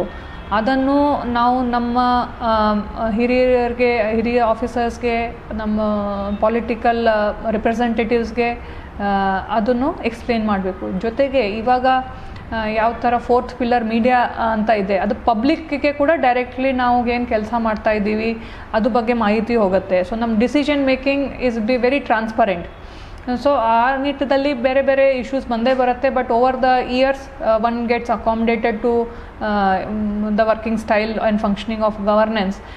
ಬಟ್ ಅದರಲ್ಲಿ ನಾವು ಏನು ನೋಡಬೇಕು ದಟ್ ಎಷ್ಟು ಮ್ಯಾಕ್ಸಿಮಮ್ ನಾವು ಪಬ್ಲಿಕ್ಗೆ, ಸರ್ಕಾರಕ್ಕೆ ಏನು ಮ್ಯಾಕ್ಸಿಮಮ್ ನಾವು ಡೆಲಿವರ್ ಮಾಡ್ಬೋದು, ಆ ವಿಚಾರ ಬಗ್ಗೆ ನಮ್ಮದು ಫೋಕಸ್ ಸರಿಯಾಗಿ ನಾವು ಮಾಡಬೇಕಾಗತ್ತೆ. ಈಗ ನೀವು ಮಹಿಳಾ ಅಧಿಕಾರಿಯಾಗಿದ್ದೀರಾ, ಉನ್ನತ ಸ್ಥಾನದಲ್ಲಿದ್ದೀರಾ. ಒಂದಷ್ಟು ಮಹಿಳೆಯರಿಗೆ ಎಕ್ಸ್ಪೆಕ್ಟೇಷನ್ ಇದೆ ನನ್ನನ್ನು ಒಳಗೊಂಡಂತೆ. ನೀವು ಮಹಿಳೆಯರ ಪರ ಸ್ವಲ್ಪ ಹೆಚ್ಚು ಕಾಳಜಿ ವಹಿಸಿದ್ದೀರಾ ಅಂತ? ನಾನು ಎಲ್ಲಿ ಹೋಗ್ತೀನಿ ಅಲ್ಲಿ ಸ್ಪೆಷಲಿ ಮಹಿಳೆಯರಿಗಾಗಿ ಏನು ವಿಶೇಷವಾಗಿ ಮಾಡ್ಬೋದು ಅದ್ರ ಬಗ್ಗೆ ಯೋಚನೆ ಮಾಡ್ತೀನಿ. ಸ್ಟಾರ್ಟಿಂಗಲ್ಲಿಂದ ಹೇಳಿದರೆ, ನಾನು ಜಿಲ್ಲಾ ಪಂಚಾಯತ್ CO ಇದ್ದಾಗ ನಾನು ಹೇಳಿದ್ದೀನಿ ಈಗಾಗಲೇ, MGNREGAದಲ್ಲಿ ಸುಮಾರು ಲೇಬರ್ ಮೊಬಿಲೈಸೇಷನ್ ಮಾಡಿ ಅವ್ರ ಹತ್ರ ಕೆಲಸ ತೊಗೊಳ್ಳೋದಿತ್ತು. ಅಲ್ಲಿ ಮಹಿಳೆಯರ ಸಂಖ್ಯೆ ಜಾಸ್ತಿ ಇರಲಿಲ್ಲ. ಒಂದು ಸತಿ ಅದು ನಾವು ನೋಡುವಾಗ ಯಾಕೆ ಮಹಿಳಾ ಕೂಲಿ ಕಾರ್ಮಿಕರು ಜಾಸ್ತಿ ಸಂಖ್ಯೆಯಲ್ಲಿ ಬರ್ತಾ ಇಲ್ಲ ಅಂದರೆ ಅವ್ರ ಸಮಸ್ಯೆ ಗೊತ್ತಾಯಿತು. ಅವರು ಚಿಕ್ಕ ಮಕ್ಕಳಿರ್ತಾರೆ, ಅವರು ಬಿಟ್ಟು ಬರಲಿಕ್ಕೆ ಆಗ್ತಾಯಿಲ್ಲ. ಸೊ ಅಲ್ಲಿಗೆ ನಾವು ನಮ್ಮ ನರೇಗಾ ಸೈಟ್ಸ್ದಲ್ಲಿನೇ ಕ್ರೆಚ್ ಫೆಸಿಲಿಟೀಸ್ ಶುರು ಮಾಡಿದ್ದೀವಿ. ಸೊ ಅವ್ರ ಮಕ್ಕಳು ಕರ್ಕೊಂಡು ಬಂದರೆ ಅಲ್ಲಿನೇ ಒಬ್ಬ ಹಿರಿಯ ಮಹಿಳೆಯರಿಗೆ ಪಗಾರ ಕೊಟ್ಟು ಕ್ರೆಚ್ ಫೆಸಿಲಿಟಿ ನಡೆಸಲಿಕ್ಕೆ ನಾವು ವ್ಯವಸ್ಥೆ ಮಾಡಿದ್ದೀವಿ. ಅಲ್ಲಿಂದ ಇವತ್ತು ತನಕ BMTCದಲ್ಲಿ ಸಹ ನಾನು ಹೆಚ್ಚಾಗಿ ಮಹಿಳೆಯರು ಡಿಪೋ ಮ್ಯಾನೇಜರ್ ಆಗಿ ಫೀಲ್ಡ್ಗೆ ಇಳಿಬೇಕು ಅಂತ ನೋಡ್ತೀನಿ. ಬರ್ತಿದ್ದಂಗೆ I motivated them to take up field posting. ಅದು ಸ್ಟಾರ್ಟಿಂಗಲ್ಲಿ ಚಾಲೆಂಜಿಂಗ್ ಅನಿಸ್ಬೋದು, ಬಟ್ ಅಷ್ಟೇ ಅದು ನಮಗೆ ವರ್ಕ್ ಮಾಡಲಿಕ್ಕೆ ಅಲ್ಲಿ ಅವಕಾಶ ಸಿಗೋದು. ಜೊತೆಗೆ ಮಹಿಳಾ ಪ್ರಯಾಣಿಕರಿಗೆ ಯಾವ ಥರ ನಾವು ಫೆಸಿಲಿಟೀಸ್ ಕೊಡಬೇಕು, ಯಾವ ಥರ ಸುರಕ್ಷತೆ ಕೊಡಬೇಕು, ಅದ್ರ ಬಗ್ಗೆ ಸಹ ನಾವು ಈಗ ಒಂದು ತುಂಬ ಮಹತ್ವಾಕಾಂಕ್ಷಿ ನಿರ್ಭಯ ಯೋಜನೆ ನಾವು ಚಾಲನೆಗೆ ತಂದಿದ್ದೀವಿ. ಸೊ ಈ ಥರ ಬೇರೆ ಬೇರೆ ಪ್ರೋಗ್ರಾಮ್ಸ್ ನಾವು ವಿಮೆನ್ ಓರಿಯೆಂಟೆಡ್ ಮಾಡ್ತಾನೆ ಇರ್ತೀವಿ. ಈಗ ನಿಮ್ಮ ಜೀವನಕ್ಕೆ ಬರೋದಾದರೆ ಮೇಡಮ್, ನೀವು ಕರ್ನಾಟಕದ ಸೊಸೆ ಅಜಯ್ ನಾಗಭೂಷಣ್ ಸರ್ ಅವ್ರನ್ನ ನೀವು ಮ್ಯಾರೇಜ್ ಆಗಿದ್ದೀರಾ. ಅಂದರೆ ನೀವು ಬ್ಯಾಚ್ಮೇಟ್, ಹೇಗೆ ನಿಮ್ಮ ಅವರ ಒಡನಾಟ ಶುರುವಾಯಿತು ಅನ್ನೋದು ಹೇಳಿ ಮೇಡಮ್. ಹೌದು, ಅಜಯ್ ಇಸ್ ಮೈ ಬ್ಯಾಚ್ಮೇಟ್. ನಾವು ಇಬ್ಬರು 2004 IAS ಬ್ಯಾಚ್ದಲ್ಲಿ ಸೇರಿದ್ದೀವಿ. ಸೊ ನಾನು ಫಸ್ಟು ಕ್ಯಾಡರ್ ಅಲಾಟ್ಮೆಂಟ್ ಆದಾಗ ನಾನು ಜಾರ್ಖಂಡ್ಗೆ ರಿಪೋರ್ಟ್ ಮಾಡಿಕೊಂಡೆ. Since Ajay was from Karnataka, ನನಗೆ ಇಲ್ಲಿ ಈ ರಾಜ್ಯಕ್ಕೆ ಟ್ರಾನ್ಸ್ಫರ್ ಸಿಕ್ಕಿತ್ತು. ಅಲ್ಲಿಂದ ನಾವು ಸತತವಾಗಿ 5 ನೇಬರಿಂಗ್ ಜಿಲ್ಲೆದಲ್ಲಿನೇ ಕೆಲಸ ಮಾಡೋದು ಅಪಾರ್ಚುನಿಟಿ ನಮಗೆ ಸರ್ಕಾರದಿಂದ ಸಿಕ್ತು. ಫಸ್ಟ್ ಪೋಸ್ಟಿಂಗ್ ನಾನು AC ಗದಗ ಆದಾಗ ಹಿ ವಾಸ್ AC ಸಾವನೂರು. ಆಮೇಲೆ ನಾನು ಜಿಲ್ಲಾ ಪಂಚಾಯತ್ ಧಾರವಾಡಗೆ ಇದ್ದಾಗ he was Hubli Dharwad commissioner and then later on HESCOM MD. So ಮತ್ತು ನಾನು DC ಮೈಸೂರು ಆದಾಗ he was DC Mandya. So ಆ ಥರ ಸರ್ಕಾರ ನಮಗೆ ಅಟ್ಲೀಸ್ಟ್ ಆ ಪಾಯಿಂಟಲ್ಲಿ ತುಂಬ ಅನುಕೂಲ ಮಾಡಿ ಕೊಟ್ಟಿದೆ. ಇವಾಗ ಬೋತ್ ಆಫ್ ಅಸ್ ಆರ್ ಇನ್ ಬ್ಯಾಂಗ್ಳೂರ್. ನೀವು ಮ್ಯಾರೇಜ್ ಆಗೋ ಡಿಸಿಷನ್ ಬರೋಕ್ಕೆ ನೀವು ಸೇಮ್ ಒಂದು ವೇವ್ ಲೆಂತ್ ಮ್ಯಾಚನ ಅಥವಾ ಯಾವ ರೀತಿ ನೀವು ಈ ಮ್ಯಾರೇಜ್ ಆಗಬೇಕಂತ ಡಿಸಿಷನ್ ತೊಗೊಂಡು? ಆ್ಯಕ್ಚುಲಿ ನೀವು ನಂಬಲ್ಲ, it was an arranged marriage. So ನಾವು ಬ್ಯಾಚ್ಮೇಟ್ಸ್ ಇದ್ದಾಗ ಕೂಡ ಇದು ನನ್ನ ಸೇಮ್ ಟೈಮ್ದಲ್ಲಿ my family was searching for a suitable alliance and Ajay's family was also doing the same. So ಆ ಟೈಮ್ದಲ್ಲಿ ನಮಗೆ ಅರೇಂಜ್ ಮ್ಯಾರೇಜ್ ಆಗಿತ್ತು. But what turned out to be an arrange marriage was also, ಯಾಕೆಂದರೆ ನಮ್ಮದು ವೇವ್ ಲೆಂತ್, ನೀವು ಹೇಳಿದ ಹಾಗೆ ನಮ್ಮದು thought process and wavelength ತುಂಬ ಕಡೆ ಒಂದೇ ಥರ ಇದ್ದಾಗ ಕೂಡ ತುಂಬ ಕಡೆ ಎಕ್ದಮ್ ಆಪೋಸಿಟ್ ಇದೆ. ಫಾರ್ ಎಕ್ಸಾಂಪಲ್, ನಾನು ಟೆಕ್ನಿಕಲ್ ಫೀಲ್ಡ್ IT ರಿಲೇಟೆಡ್ ಫೀಲ್ಡಿಂದ ಬಂದಿದ್ದೀನಿ. He is a doctor. At the same time ನಮ್ಮದು ಬ್ರಿಂಗಿಂಗ್ ಕೂಡ ಸುಮಾರು ಡಿಫ್ರೆಂಟ್ ಇದರಿಂದ ಇತ್ತು. But it's a kind of healthy atmosphere that even though we belong to different kind of thought processes we gel so well. ನಾನು sir ಅವ್ರನ್ನು ಮಾತಾಡ್ಸಿದ್ದೀನಿ madam. ಅವರು ನಿಮ್ಮ ಥರ ತುಂಬ ಸ್ಟ್ರಿಕ್ಟ್, ನಗೋದು ಕಡಿಮೆ. ಅದೇ ಒಂದು ಜಾಯ್ನ್ ಆಗೋ ಕಾರಣ ಆಯಿತು. ಇಲ್ಲ ಇಲ್ಲ ಆ ಥರ ಇಲ್ಲ. Ajay actually is more serious than me. ನಾನು ನಗುವುದು ಕಡಿಮೆ ಅಂತ ನೀವು ಯಾಕೆ ಹೇಳ್ತೀರಾ ಗೊತ್ತಾಗಿಲ್ಲ. But yes, we enjoy each other's company and we very much like spending time. ಈಗ ಒಂದೇ ವೃತ್ತಿ ಆಗಿರೋದ್ರಿಂದ ನಿಮಗೆ ಅವರು ವೃತ್ತಿ ಜೀವನದಲ್ಲಿ ಒಂಥರ ಏನಾದರೂ ಸಪೋರ್ಟಿಂಗ್ ಆ ಥರ ಏನಾದರೂ ಇದೆಯಾ ಮೇಡಮ್ ಅಂತ? ಖಂಡಿತ ಇದೆ. ಯಾಕೆಂದರೆ ನಾನು ಹೇಳಿದ ಹಾಗೆ ನಮ್ಮ ಸ್ಪೆಷಲಿ ವಿಮೆನ್ ಕರಿಯರ್ ಪ್ರೋಗ್ರೆಸ್ ಚೆನ್ನಾಗಿ ಅದೇ ಮಟ್ಟಿಗೆ ಆಗೋದು ಇದ್ದರೆ ಹಸ್ಬೆಂಡ್ ಸ್ಪೌಸ್ ಸಪೋರ್ಟ್ ತುಂಬ ಇಂಪಾರ್ಟೆಂಟ್ ಇದೆ. ಈಗ ನನಗೆ ಏನು ಅನುಕೂಲ ಆಯಿತು, since is from the same profession. So ನಮ್ಮ ಪ್ರೊಫೆಷನ್ದು ಏನು ಡಿಮ್ಯಾಂಡ್ಸ್ ಇದೆ, ಏನು ಕಂಪಲ್ಷನ್ಸ್ ಇದೆ, ಅದು ಅವ್ರು ತುಂಬ ಚೆನ್ನಾಗಿ ಅರ್ಥ ಮಾಡ್ಕೊಳ್ತಾರೆ. ಸೊ ಅದು ಒಂದು. ಜೊತೆಗೆ ನಾನು ಇಲ್ಲಿ ಸ್ಟೇಟ್ಗೆ ರಿಪೋರ್ಟ್ ಮಾಡುವಾಗ ಸ್ಟಾರ್ಟಿಂಗಲ್ಲಿ ನನಗೆ ಲ್ಯಾಂಗ್ವೇಜ್ ಸಮಸ್ಯೆ ಇತ್ತು, ಲ್ಯಾಂಗ್ವೇಜ್ ಬ್ಯಾರಿಯರ್ ಇತ್ತು. ಯಾಕೆಂದರೆ ನಾನು ನಾರ್ತ್ ಇಂಡಿಯನ್ ಬಂದಿದ್ದೆ. ಸೊ ಅಲ್ಲಿಗೆ ಕೂಡ ನನಗೆ ತುಂಬ though I was having A formal teacher, but ಮನೆಯಲ್ಲಿ ಕನ್ನಡ ಮಾತಾಡೋದ್ರಿಂದ ಅದು ಕೂಡ ನನಗೆ ಬೇಗ ಪಿಕಪ್ ಆಯಿತು. ಮತ್ತು ಬೇರೆ ಬೇರೆ ಟಾಸ್ಕ್ಗೆ ನನಗೆ ತುಂಬ ಮೋಟಿವೇಟ್ ಮಾಡ್ತಾರೆ ಅವರು. ಇದು ಪ್ರೊಫೆಷ್ನಲ್ ಕೆಲಸ ಇರ್ಬೋದು ಅಥವಾ ಪರ್ಸ್ನಲ್ ಇದು ಇರ್ಬೋದು. ಫಾರ್ ಎಕ್ಸಾಂಪಲ್ ಮಾಚು ಪಿಚು ಟ್ರಿಪ್ಗೆ was totally sponsored by my husband. ಇಲ್ಲಾಂದರೆ ಅದು ಹೋಗೋದು ಕಷ್ಟ ಸಾಧ್ಯ ಆಗ್ತಿತ್ತು. ಬಟ್ ಈ was very encouraging of such trips also. ಈಗ ಅಜಯ್ ಸರ್ ಅವರು ಇವಾಗ ನಿಮಗೆ ಬೇರೆ ರೀತಿ ಅಂದರೆ ಪುಸ್ತಕ ಈ ಥರ ಓದಬೇಕು, ಇದು ನೀವು ಏನು ಬರೀ ವರ್ಕ್ ಅಂತ ಬೋರ್ ಆಗಿದ್ದಾಗ ಈ ಥರದ ನೀವು ಹೇಳಿದರೆ ನನಗೆ ಪುಸ್ತಕ ಓದೋ ಅಭ್ಯಾಸ ಇದೆ ಅಂತ, ಆ ಥರದ್ದೆಲ್ಲ ಸಜೆಸ್ಟ್ ಮಾಡ್ತಾರಾ? ಇದು ಓದಿದ್ರೆ ಚೆನ್ನಾಗಿರುತ್ತೆ ಆ ಥರದಂತ? ಅವ್ರಿಗೆ ನನಗಿಂತ ಜಾಸ್ತಿ ಪುಸ್ತಕಗಳು ಅವ್ರು ಓದಿದ್ದಾರೆ. ಅವ್ರಿಗೆ ತುಂಬ ಒಳ್ಳೆ ನಾಲೆಜ್ ಇದೆ, whether it is English book or Kannada book. So ಅವ್ರು ಹೋಗಿ ಖರೀದಿ ಮಾಡುವಾಗ ಅವ್ರಿಗೆ, ನನಗೆ ಹಾಗೂ ಮಕ್ಕಳಿಗೆ 3 ಜನಗೂ ಸೇರಿ ಪುಸ್ತಕ ಖರೀದಿ ಮಾಡೋದು ಅವ್ರದ್ದೇ ಕೆಲಸ ಇದೆ. So that way it is nice. ಈ ಒಂದು ಜಾಬ್ ಡ್ರೀಮ್ ಜಾಬ್ ನಿಮಗೆ ಇದು ಬಂದಿದ್ದೀರಾ, ಎಷ್ಟೋ ಸರಿ ಸವಾಲುಗಳು ಎದುರಾಗ್ತವೆ. ಅಂದ್ಕೊಂಡಿದ್ದು ಒಂದೇ ಸರಿ ಆಗೋಲ್ಲ. ಎಷ್ಟೋ ನಿಮಗಿಂತ ಹಿರಿಯ ಅಧಿಕಾರಿಗಳಿರ್ಬೋದು, ಸರ್ಕಾರನ ಕನ್ವಿನ್ಸ್ ಮಾಡಿಸ್ಬೇಕಾಗುತ್ತೆ. ಅಂಥ ಚಾಲೆಂಜ್ಗಳು ಬಂದಾಗ ನೀವು ಯಾವ ರೀತಿ ಒಂದು ಡಿಸಿಷನ್ ಮೇಕಿಂಗ್ ಮಾಡ್ತೀರಾ ಅಥವಾ ತಾಳ್ಮೆ ಹೇಗೆ ವಹಿಸ್ತೀರಾ? ಇದರಲ್ಲಿ ಫಸ್ಟ್ ಆಫ್ ಆಲ್ ನಾವು ಏನು ಅರ್ಥ ಮಾಡ್ಕೋಬೇಕು, ದಟ್ ಪ್ರತಿ ಸಲ ನಮ್ಮದು ಡಿಸಿಷನ್ಸೇ ಸ್ಟ್ಯಾಂಡ್ ಆಗಲ್ಲ. ಫಸ್ಟ್ ಆಫ್ ಆಲ್ ನಾವು ಸ್ವತಃ what is correct and what is wrong ಅಂತ ಫಸ್ಟ್ ಡಿಸೈಡ್ ಮಾಡ್ಕೋಬೇಕು. ಅದನ್ನು ನಾವು ನಮ್ಮ ಹಿರಿಯ ಆಫೀಸರ್ಸ್ಗೆ, ನಮ್ಮ ಪೊಲಿಟಿಕಲ್ ರಿಪ್ರೆಸೆಂಟೇಟಿವ್ಸ್ಗೆ ಅದನ್ನು ಎಕ್ಸ್ಪ್ಲೇನ್ ಮಾಡಬೇಕು. ಜೊತೆಗೆ ಇವಾಗ ಯಾವ ಥರ 4th ಪಿಲ್ಲರ್ ಮೀಡಿಯಾ ಅಂತ ಇದೆ, ಅದು ಪಬ್ಲಿಕ್ಗೆ ಕೂಡ ಡೈರೆಕ್ಟ್ಲಿ ನಾವು ಏನು ಕೆಲಸ ಮಾಡ್ತಾ ಇದ್ದೀವಿ ಅದ್ರ ಬಗ್ಗೆ ಮಾಹಿತಿ ಹೋಗುತ್ತೆ. ಸೊ ನಮ್ಮ decision making is be very transparent. So ಆ ನಿಟ್ಟಿನಲ್ಲಿ ಬೇರೆ ಬೇರೆ ಇಶ್ಯೂಸ್ ಬಂದೇ ಬರುತ್ತೆ. But over the years one gets accommodated to the working style and functioning of governance. But ಅದರಲ್ಲಿ ನಾವು ಏನು ನೋಡಬೇಕು, ದಟ್ ಎಷ್ಟು ಮ್ಯಾಕ್ಸಿಮಮ್ ನಾವು ಪಬ್ಲಿಕ್ಗೆ, ಸರ್ಕಾರಕ್ಕೆ ಏನು ಮ್ಯಾಕ್ಸಿಮಮ್ ನಾವು ಡೆಲಿವರ್ ಮಾಡ್ಬೋದು, ಆ ವಿಚಾರ ಬಗ್ಗೆ ನಮ್ಮದು ಫೋಕಸ್ ಸರಿಯಾಗಿ ನಾವು ಮಾಡಬೇಕಾಗತ್ತೆ. ಈಗ ನೀವು ಮಹಿಳಾ ಅಧಿಕಾರಿಯಾಗಿದ್ದೀರಾ, ಉನ್ನತ ಸ್ಥಾನದಲ್ಲಿದ್ದೀರಾ, ಒಂದಷ್ಟು ಮಹಿಳೆಯರಿಗೆ ಎಕ್ಸ್ಪೆಕ್ಟೇಷನ್ ಇದೆ ನನ್ನನ್ನು ಒಳಗೊಂಡಂತೆ. ನೀವು ಮಹಿಳೆಯರ ಪರ ಸ್ವಲ್ಪ ಹೆಚ್ಚು ಕಾಳಜಿ ವಹಿಸಿದ್ದೀರಾ ಅಂತ? ನಾನು ಎಲ್ಲಿ ಹೋಗ್ತೀನಿ ಅಲ್ಲಿ ಸ್ಪೆಷಲಿ ಮಹಿಳೆಯರಿಗಾಗಿ ಏನು ವಿಶೇಷವಾಗಿ ಮಾಡ್ಬೋದು ಅದ್ರ ಬಗ್ಗೆ ಯೋಚನೆ ಮಾಡ್ತೀನಿ. ಸ್ಟಾರ್ಟಿಂಗಲ್ಲಿಂದ ಹೇಳಿದರೆ, ನಾನು ಜಿಲ್ಲಾ ಪಂಚಾಯತ್ CO ಇದ್ದಾಗ ನಾನು ಹೇಳಿದ್ದೀನಿ ಈಗಾಗಲೇ, MGNREGAದಲ್ಲಿ ಸುಮಾರು ಲೇಬರ್ ಮೊಬಿಲೈಸೇಷನ್ ಮಾಡಿ ಅವ್ರ ಹತ್ರ ಕೆಲಸ ತೊಗೊಳ್ಳೋದಿತ್ತು. ಅಲ್ಲಿ ಮಹಿಳೆಯರ ಸಂಖ್ಯೆ ಜಾಸ್ತಿ ಇರಲಿಲ್ಲ. ಒಂದು ಸತಿ ಅದು ನಾವು ನೋಡುವಾಗ ಯಾಕೆ ಮಹಿಳಾ ಕೂಲಿ ಕಾರ್ಮಿಕರು ಜಾಸ್ತಿ ಸಂಖ್ಯೆಯಲ್ಲಿ ಬರ್ತಾ ಇಲ್ಲ ಅಂದರೆ ಅವ್ರ ಸಮಸ್ಯೆ ಗೊತ್ತಾಯಿತು. ಅವರು ಚಿಕ್ಕ ಮಕ್ಕಳಿರ್ತಾರೆ, ಅವ್ರು ಬಿಟ್ಟು ಬರಲಿಕ್ಕೆ ಆಗ್ತಾಯಿಲ್ಲ. ಸೊ ಅಲ್ಲಿಗೆ ನಾವು ನಮ್ಮ ನರೇಗಾ ಸೈಟ್ಸ್ದಲ್ಲಿನೇ ಕ್ರೆಚ್ ಫೆಸಿಲಿಟೀಸ್ ಶುರು ಮಾಡಿದ್ದೀವಿ. ಸೊ ಅವ್ರ ಮಕ್ಕಳು ಕರ್ಕೊಂಡು ಬಂದರೆ ಅಲ್ಲಿನೇ ಒಬ್ಬ ಹಿರಿಯ ಮಹಿಳೆಯರಿಗೆ ಪಗಾರ ಕೊಟ್ಟು ಕ್ರೆಚ್ ಫೆಸಿಲಿಟಿ ನಡೆಸಲಿಕ್ಕೆ ನಾವು ವ್ಯವಸ್ಥೆ ಮಾಡಿದ್ದೀವಿ. ಅಲ್ಲಿಂದ ಇವತ್ತು ತನಕ BMTCದಲ್ಲಿ ಸಹ ನಾನು ಹೆಚ್ಚಾಗಿ ಮಹಿಳೆಯರು ಡಿಪೋ ಮ್ಯಾನೇಜರ್ ಆಗಿ ಫೀಲ್ಡ್ಗೆ ಇಳಿಬೇಕು ಅಂತ ನೋಡ್ತೀನಿ. ಬರ್ತಿದ್ದಂಗೆ I motivated them to take up field posting. ಅದು ಸ್ಟಾರ್ಟಿಂಗಲ್ಲಿ ಚಾಲೆಂಜಿಂಗ್ ಅನಿಸ್ಬೋದು, ಬಟ್ ಅಷ್ಟೇ ಅದು ನಮಗೆ ವರ್ಕ್ ಮಾಡಲಿಕ್ಕೆ ಅಲ್ಲಿ ಅವಕಾಶ ಸಿಗೋದು. ಜೊತೆಗೆ ಮಹಿಳಾ ಪ್ರಯಾಣಿಕರಿಗೆ ಯಾವ ಥರ ನಾವು ಫೆಸಿಲಿಟೀಸ್ ಕೊಡಬೇಕು, ಯಾವ ಥರ ಸುರಕ್ಷತೆ ಕೊಡಬೇಕು, ಅದ್ರ ಬಗ್ಗೆ ಸಹ ನಾವು ಈಗ ಒಂದು ತುಂಬ ಮಹತ್ವಾಕಾಂಕ್ಷಿ ನಿರ್ಭಯ ಯೋಜನೆ ನಾವು ಚಾಲನೆಗೆ ತಂದಿದ್ದೀವಿ. ಸೊ ಈ ಥರ ಬೇರೆ ಬೇರೆ ಪ್ರೋಗ್ರಾಮ್ಸ್ ನಾವು ವಿಮೆನ್ ಓರಿಯೆಂಟೆಡ್ ಮಾಡ್ತಾನೆ ಇರ್ತೀವಿ. ಈಗ ನಿಮ್ಮ ಜೀವನಕ್ಕೆ ಬರೋದಾದರೆ ಮೇಡಮ್, ನೀವು ಕರ್ನಾಟಕದ ಸೊಸೆ ಅಜಯ್ ನಾಗಭೂಷಣ್ ಸರ್ ಅವ್ರನ್ನ ನೀವು ಮ್ಯಾರೇಜ್ ಆಗಿದ್ದೀರಾ. ಅಂದರೆ ನೀವು ಬ್ಯಾಚ್ಮೇಟ್ ಹೇಗೆ ನಿಮ್ಮ ಅವರ ಒಡನಾಟ ಶುರುವಾಯಿತು ಅಂತ ಹೇಳಿ ಮೇಡಮ್. ಹೌದು, ಅಜಯ್ ಇಸ್ ಮೈ ಬ್ಯಾಚ್ಮೇಟ್. ನಾವು ಇಬ್ಬರು 2004 IAS ಬ್ಯಾಚ್ದಲ್ಲಿ ಸೇರಿದ್ದೀವಿ.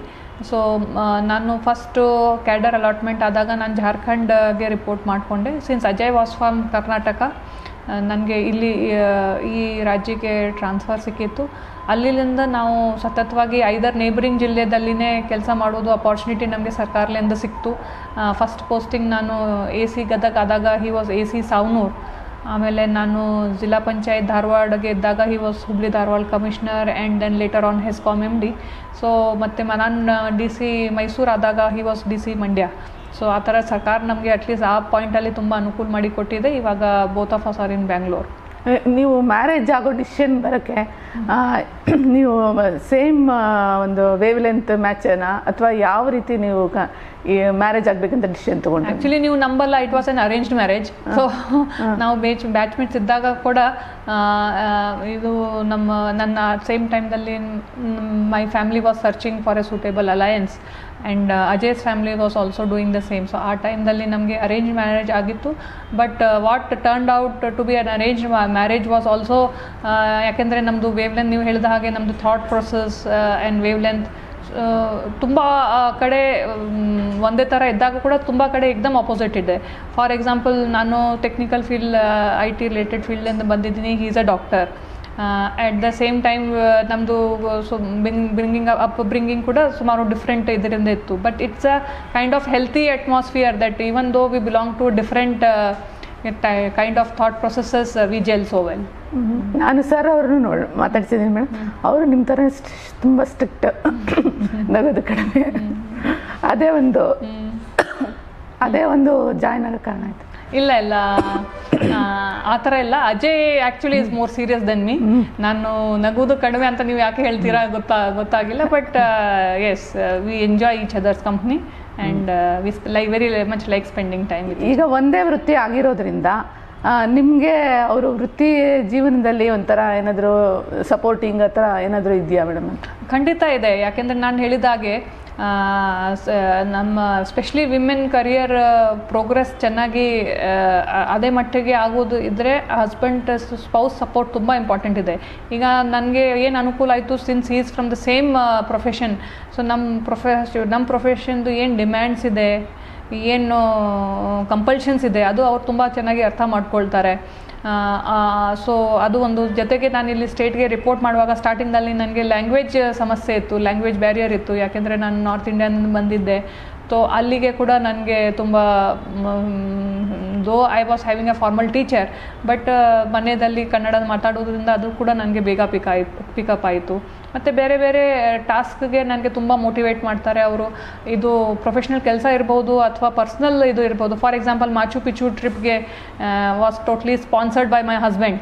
ಇಲ್ಲಾಂದರೆ ಅದು ಹೋಗೋದು ಕಷ್ಟ ಸಾಧ್ಯ ಆಗ್ತಿತ್ತು. ಬಟ್ ಈ was very encouraging of such trips also. ಈಗ ಅಜಯ್ ಸರ್ ಅವರು ಇವಾಗ ನಿಮಗೆ ಬೇರೆ ರೀತಿ ಅಂದರೆ ಪುಸ್ತಕ ಈ ಥರ ಓದಬೇಕು, ಇದು ನೀವು ಬರೀ ವರ್ಕ್ ಅಂತ ಬೋರ್ ಆಗಿದ್ದಾಗ ಈ ಥರದ ನೀವು ಹೇಳಿದರೆ ನನಗೆ ಪುಸ್ತಕ ಓದೋ ಅಭ್ಯಾಸ ಇದೆ ಅಂತ, ಆ ಥರದ್ದೆಲ್ಲ ಸಜೆಸ್ಟ್ ಮಾಡ್ತಾರಾ? ಇದು ಓದಿದ್ರೆ ಚೆನ್ನಾಗಿರುತ್ತೆ ಆ ಥರದಂತ? ಅವ್ರಿಗೆ ನನಗಿಂತ ಜಾಸ್ತಿ ಪುಸ್ತಕಗಳು ಅವ್ರು ಓದಿದ್ದಾರೆ. ಅವ್ರಿಗೆ ತುಂಬ ಒಳ್ಳೆ ನಾಲೆಜ್ ಇದೆ, whether it is English book or Kannada book. So ಅವ್ರು ಹೋಗಿ ಖರೀದಿ ಮಾಡುವಾಗ ಅವ್ರಿಗೆ, ನನಗೆ ಹಾಗೂ ಮಕ್ಕಳಿಗೆ 3 ಜನಗೂ ಸೇರಿ ಪುಸ್ತಕ ಖರೀದಿ ಮಾಡೋದು ಅವ್ರದ್ದೇ ಕೆಲಸ ಇದೆ. So that way it is nice. ಬೆಂಗಳೂರಲ್ಲಿ ತುಂಬ ನಿಮ್ಗೆ ಇಷ್ಟವಾದ ಪುಸ್ತಕ ಖರೀದಿ ಮಳಿಗೆ ಯಾವುದು ಮೇಡಮ್? ಬ್ಯಾಂಗ್ಳೂರ್ದಲ್ಲಿ ಇವಾಗ ಮೋಸ್ಟ್ಲಿ ನಾವು ಆನ್ಲೈನೇ ಆರ್ಡರ್ ಮಾಡ್ತಾ ಇದ್ದೀವಿ. ಜೊತೆಗೆ ನೀವು ಹೇಳಿದರೆ ನಿಮಗೆ ಇಲ್ಲಿ ಮ್ಯಾರೇಜ್ ಆದಮೇಲೆ ಮಕ್ಕಳು ಚಿಕ್ಕವರಿದ್ದಾಗ ನೀವು ಬಿಟ್ಟು ನೀವು ಬೇರೆಯವ್ರನ್ನ ಅರ್ಥ ಮಾಡ್ಕೊಂಡು ಹೆಲ್ಪ್ ಮಾಡಿದ್ರಿ. ಆದರೆ ನಿಮ್ಮ ಮಕ್ಕಳು ಚಿಕ್ಕವರಿದ್ದಾಗ ಯಾವ ರೀತಿ ವ್ಯವಸ್ಥೆ ಮಾಡ್ತಾಯಿದ್ರಿ ತಾಯಿಯಾಗಿ? ನೀವು ಮಕ್ಕಳ ಕೇರ್ ಟೇಕಿಂಗ್ ಹೇಗೆ ತೊಗೊಂಡ್ರಿ? ಸೊ ನನಗೆ ಈಗ ಒಂಥರ ಎಲ್ಲ ವರ್ಕಿಂಗ್ ವುಮೆನ್ಗೆ ಒಂಥರ ಅದು ಸಿಸ್ಟಮೇ ಡೆವಲಪ್ ಆಗಿದೆ. ಫಸ್ಟ್ 6 ಮಂತ್ಸ್ ಅತ್ತೆ ಬರ್ತಾರೆ ಅಥವಾ ತಾಯಿ ಬರ್ತಾರೆ, next 6 months the other person will come. So ನಾನು ಕೂಡ ಮೈಸೂರು DC ಇದ್ದಾಗ ನನ್ನದು 2ನೇ ಮಗಳು ಅಹನ ಹುಟ್ಟಿದ್ಲು. ಆವಾಗ ನಾನು ಮೈಸೂರು DC ಆಗಿದ್ದೆ. ಜಸ್ಟ್ ಎಲೆಕ್ಷನ್ ಮುಗಿಸಿ ನಾನು ಮೆಟರ್ನಿಟಿ ಲೀವ್ ಮೇಲೆ ಹೋಗಿದ್ದೆ. ಹಾಗೂ 3 ತಿಂಗಳೇ ಆದಾಗ ನಾನು ವಾಪಸ್ ಡ್ಯೂಟಿಗೆ ರಿಪೋರ್ಟ್ ಮಾಡ್ಕೊಂಡಿದ್ದೀನಿ. ಆವಾಗ ಹಂತವಾಗಿ ನನ್ನ ಅತ್ತೆ ಅಥವಾ ನನ್ನ ತಾಯಿ ಯಾರೊಬ್ಬರು ಮಗು ಜೊತೆ ಇರ್ತಿದ್ರು. ಸೊ ಆ ಥರ ಸಪೋರ್ಟ್ ಸಿಸ್ಟಮ್ ತುಂಬ ಅನಿವಾರ್ಯ ಇದೆ. ಮತ್ತು ಮಕ್ಕಳು ಇದಕ್ಕೆ ಹೊಂದ್ಕೊಂಡಿದ್ದಾರಾ? ನೀವು 3 ತಿಂಗಳಿಗೆ ಬಂದ್ಬಿಟ್ಟೆ ಅಂತ ಹೇಳಿದ್ರಿ ವರ್ಕ್ ಮಾಡಲಿಕ್ಕೆ. ಆ ಸಣ್ಣ ಪಾಪು ಅಮ್ಮನ ಹುಡುಕ್ತಾ ಇರಲಿಲ್ವಾ ಎಲ್ಲಿಂದ? ಆ್ಯಕ್ಚುಲಿ ನಾವು ನೋಡಿದರೆ ನಮಗಿಂತ ಜಾಸ್ತಿ ಮಕ್ಕಳು ಅಡ್ಯಾಪ್ಟೇಷನ್ ಸ್ಟ್ರೆಂತ್ ಜಾಸ್ತಿ ಇದೆ. ತುಂಬ ಬೇಗ ಅವರು ಅಡ್ಯಾಪ್ಟ್ ಆಗ್ತಾರೆ. ಫಾರ್ ಎಕ್ಸಾಂಪಲ್ ಹೇಳಿದರೆ ನಾವು ಈ ಕೋವಿಡ್ ಟೈಮ್ಗೆ ಹೇಗೆ ಅವರು ಬದಲಾವಣೆ ಆಗಿರೋ ವಾತಾವರಣಕ್ಕೆ ಹೊಂದ್ಕೊಂಡಿದ್ದಾರೆ, ಅದು ನಿಜವಾಗ್ಲೂ ಶ್ಲಾಘನೀಯ. ಈಗ ನಿಮ್ಮ ಮಗ, ಈಗ ನೀವು ಒಂದೊಂದು ಸರಿ ನೀವು ಇಲ್ಲಿ ಆಫೀಸೆಲ್ಲ 8:30-9 ಗಂಟೆನೂ ಆಗೋದು ಸಾಧ್ಯತೆ ಇರುತ್ತೆ. ಮಕ್ಕಳು ವೆಯ್ಟ್ ಮಾಡ್ತಾ ಇರ್ತಾರ? ಇಲ್ಲ ಅವರು ಸೆಲ್ಫ್, ಈಗ ನೀವು ಹೇಗೆ ನೀವು ಚಿಕ್ಕವರಿದ್ದಾಗ ನೀವು ಸೆಲ್ಫ್ ಐಡೆಂಟಿಫೈ ಮಾಡ್ಕೊಂಡಿದ್ರಿ ಅಂದ್ರಲ್ಲ, ಆ ಥರನೇ ಇದ್ದಾರಾ ಈಗಲೂ ಅವರು? ಸೊ ಆ ದೇಶದಲ್ಲಿ ನೋಡಿದರೆ ಅವರು ಸಹ ನಂತರ ತುಂಬಾ ಇಂಡಿಪೆಂಡೆಂಟ್ ಇದ್ದಾರೆ. ಅವರು ಆನ್ಲೈನ್ ಕ್ಲಾಸಸ್ ಮುಗಿಸ್ಬಿಟ್ಟು ಅವರು ಏನು ಪಾಠ ಮಾಡಿಬಿಟ್ಟು ಟಿ ವಿ ನೋಡಿಕೊಂಡು ಅವ್ರದ್ದು ಸಹ ಎಕ್ಸ್ಟ್ರಾ ಕರಿಕ್ಯುಲರ್ ಆ್ಯಕ್ಟಿವಿಟೀಸ್ ಇದೆ. ಅವಳು ಗಿಟಾರ್ ಕಲಿತಾ ಇದ್ದಾಳೆ, ಮಗ ಕೀಬೋರ್ಡ್ ಕಲಿತಾ ಇದ್ದಾನೆ, ಹಾಗೂ ಇಬ್ಬರು ಸೇರ್ಕೊಂಡು ಆಟಾಡ್ತಾರೆ, ನೇಬರ್ಸ್ ಮಕ್ಕಳ ಜೊತೆ ಆಟಾಡ್ತಾರೆ. ಸೊ ಆ ಥರ ಒಂದು ರೀತಿ ಅವರು ಸಹ ಅವ್ರ ಟೈಮ್ ಪಾಸ್, ಏನು ನಾನು ಬರೋ ತನಕ ಏನು ಟೈಮ್ ಪಾಸ್ ಮಾಡ್ಕೋಬೇಕು, ಟೈಮ್ ಯುಟಿಲೈಸೇಷನ್ ಮಾಡ್ಕೋಬೇಕು, ಅವ್ರು ಮಾಡ್ಕೊಳ್ತಾ ಇದ್ದಾರೆ. ಇದ್ರ ಮಧ್ಯೆ ನೀವು ಹೇಳಿದ್ರೆ ನನಗೆ ಓದೋ ಅಭ್ಯಾಸ ಈಗಲೂ ಇದೆ. ನಿಮ್ಮ ಇಷ್ಟವಾದ ಲೇಖಕರು ಯಾರು? ನಾನು ಫಿಕ್ಷನ್ ಓದ್ತೀನಿ. ಫಿಕ್ಷನ್ದಲ್ಲಿ ನಾನು ಅಗಾಥಾ ಕ್ರಿಸ್ಟಿದು ಬಹುಶಃ ಎಲ್ಲ ನಾವೆಲ್ಸ್ ಓದಿದ್ದೀನಿ. ಸೊ ಅದು ನನಗೆ ತುಂಬ ಇಷ್ಟ. ಕನ್ನಡದಲ್ಲಾದರೆ ನೀವು ಯಾರನ್ನಾದ್ರೂ ಓದಿದ್ದೀರಾ? ನಾನು ಕನ್ನಡದಲ್ಲಿ ಅಷ್ಟೊಂದು ಓದಿಲ್ಲ. ಸರಿಗೆ ಯಾರು ಇಷ್ಟ ಮೇಡಮ್ ಕನ್ನಡದಲ್ಲಿ? ಅವ್ರು ಇಷ್ಟವಾದ ರೈಟರ್ ಯಾರು ಹೇಳ್ತೀನಿ. ಮತ್ತೆ ನೀವು ಏನಾದರೂ ಬರೆಯೋ ಹವ್ಯಾಸ ಏನಾದರೂ ಇಟ್ಕೊಂಡಿದ್ರೆ? ಯಾಕಂದ್ರೆ ನೀವು ನಿಮಗೆ ಪುಸ್ತಕಕ್ಕೂ ನಿಮಗೂ ಭಾಳ ನಂಟು ಚಿಕ್ಕ ವಯಸ್ಸಿಂದ. ಏನಾದರೂ ಥರ ಬರೆಯೋದು ಥರ ಏನಾದರೂ ಇದೆಯಾ ನಿಮಗೆ ಅಭ್ಯಾಸ? ಇಲ್ಲ, ನಾನು ಬರೆಯೋದು ನೋಡಿದರೆ ಪ್ರೊಫೆಷ್ನಲ್ ರಿಪೋರ್ಟ್ ರೈಟಿಂಗ್ಸ್ ಬಿಟ್ಟರೆ ನಾನು ಬೇರೆ ಏನೂ ಬರೆದಿಲ್ಲ. ಅಲ್ಲ, ನಿಮ್ಮ ಬಾಲ್ಯದ ನೆನಪುಗಳು ಅಥವಾ ನಿಮ್ಮ ಮಗನ ನೆನಪುಗಳು ಆ ಥರದ್ದು ಏನಾದ್ರು ದಾಖಲಿಸ್ತಾ ಹೋಗಿ? ಬಹುಶಃ ರಿಟೈರ್ಮೆಂಟ್ ಆದಮೇಲೆ ಕಾಲಕಶ ಸಿಕ್ಕಿದಾಗ ನಾನು ಖಂಡಿತ ಬರಿತೀನಿ. ಏನು ರಿಟೈರ್ಮೆಂಟ್ ಪ್ಲಾನ್ ಈಗಲೇ ಮಾಡ್ಕೊಂಡಿದ್ದೀರಾ? ಸದ್ಯಕ್ಕೆ ಲಾಂಗ್ ಕರಿಯರ್ ಇದೆ ಇನ್ನು, ಸದ್ಯಕ್ಕೆ ರಿಟೈರ್ಮೆಂಟ್ ಪ್ಲಾನ್ ಏನು ಮಾಡ್ಕೊಂಡಿಲ್ಲ. ಮತ್ತೆ ನಿಮ್ಮ ಅತ್ತೆಯವ್ರಿಗೆ ಜೊತೆ ನಿಮಗೆ ಈಗ ಕಲ್ಚರಲ್ ಬೇರೆ ಡಿಫ್ರೆನ್ಸ್ ಅನಿಸಿದ್ರು ಹೇಗೆ ಚೇಂಜಸ್ಗೆ ಹೊಂದಾಣಿಕೆ ಆಗೋಕ್ಕೆ ಸಾಧ್ಯ ಆಯಿತು madam? Actually that way touch would I am very lucky. ಯಾಕೆಂದರೆ ನನ್ನ ಅತ್ತೆ ನನಗೆ ಬೋತ್ ಪರ್ಸನಲ್ ಆ್ಯಂಡ್ ಪ್ರೊಫೆಷ್ನಲ್ ಫ್ರಂಟದಲ್ಲಿ ತುಂಬ ಸಪೋರ್ಟ್ ಮಾಡಿದ್ದಾರೆ. ನನ್ನ ಅತ್ತೆ ಹೆಸರು ರಾಜೇಶ್ವರಿ ಅಂತ. ಅವ್ರು ಲಾಸ್ಟ್ ಇಯರ್ದಾನೆ ಬೆಸ್ಕಾಮ್ಲಿಂದ ರಿಟೈರ್ ಆಗಿದ್ದಾರೆ. ಸೊ ಅವರು ಸಹ ನಮಗೆ ವಿಮೆನ್ ರೈಟ್ಸ್ ಬಗ್ಗೆ ಆಗಲಿ, ವಿಮೆನ್ ವರ್ಕಿಂಗ್ ಇರಬೇಕು ಅಂತ ಅವ್ರಿಗೆ ಸಹ ತುಂಬ ಇದು ಎನ್ಕರೇಜಿಂಗ್ ಇದೆ. ಅವ್ರು ಒಂದು ರೀತಿ ನೋಡಿದರೆ ನನ್ನ ತಂದೆ ತಾಯಿಗೆ ಎಷ್ಟು ಹೆಮ್ಮೆ ಇರ್ಬೋದು ನನ್ನ ಕೆಲಸದಿಂದ, ಅದಕ್ಕಿಂತ ಒಂದು ಹೆಜ್ಜೆ ಜಾಸ್ತಿನೇ ಅವರು ಪ್ರೈಡ್ ತೊಗೊಳ್ತಾರೆ. ದಟ್ ನನ್ನ ಸೊಸೆ ಅಷ್ಟು ಕೆಲಸ ಮಾಡಿದ್ದಾರೆ, ಬೇರೆ ಬೇರೆ ಫೀಲ್ಡ್ಸಲ್ಲಿ ಅವರು ಮಾಡಿದ್ದಾರೆ ಅಂತ ಅವ್ರಿಗೆ. ಮತ್ತು ಜೊತೆಗೆ ನಾನು ಆಗಲೇ ಹೇಳಿದ ಹಾಗೆ ನನ್ನ ಪರ್ಸ್ನಲ್ ಫ್ರೆಂಡಲ್ಲಿ ಅವರು ಎಲ್ಲಿ ಯಾವಾಗ ನನಗೆ ಚಾಲೆಂಜಿಂಗ್ ಫೇಸ್ ಬಂತು, ಅದು ಎಲೆಕ್ಷನ್ಸ್ ಇರ್ಬೋದು ಅಥವಾ ದಸರಾ ಸಂದರ್ಭ ಇರ್ಬೋದು, ಎಲ್ಲಿ ಪ್ರೊಫೆಷ್ನಲ್ ಡಿಮ್ಯಾಂಡ್ಸ್ ತುಂಬ ಜಾಸ್ತಿ ಇರುತ್ತೆ, ಆ ಎಲ್ಲ ಹಂತದಲ್ಲಿ ಅವರು ಬಂದು ನನಗೆ ಸಪೋರ್ಟ್ ಕೊಟ್ಟಿದ್ದಾರೆ. ಮೇಡಮ್, ನಿಮ್ಮ ಕೆಲಸನೇ ಚಾಲೆಂಜಿಂಗ್ ಆಗಿರುತ್ತೆ. ನಾನೇ ಒಂದು ಸರಿ ನೋಡಿದ ಹಾಗೆ ನೀವು PUನಲ್ಲಿ ಪೇಪರ್ಸ್ ಎಲ್ಲ ಲೀಕ್ ಆದ ಸಂದರ್ಭದಲ್ಲಿ ತುಂಬ ಸ್ಟ್ರಿಕ್ಟ್ ಆ್ಯಕ್ಷನ್ ತೊಗೊಳ್ಳುವಾಗ ಕೆಲವು ಒಂದು ಥ್ರೆಟ್ ಥರನೂ ಇರ್ತಾಯಿತ್ತು. ಅಂಥ ಥ್ರೆಟ್ ಆದಾಗ ಮಾನಸಿಕವಾಗಿ ಹೇಗೆ ನಿಮ್ಮನ್ನು ನೀವು ಸ್ಟ್ರಾಂಗ್ ಮಾಡ್ತೀರಾ? ಫಸ್ಟ್ ಆಫ್ ಆಲ್ ನಾವು ನಮ್ಮ ಇದು ಥ್ರೆಟ್ ಕಂಡೀಷನ್ ಇದ್ದಾಗ what I suggest is we should never put ourselves in ಥ್ರೆಟ್ನಿಂಗ್ condition, because our own security is most important.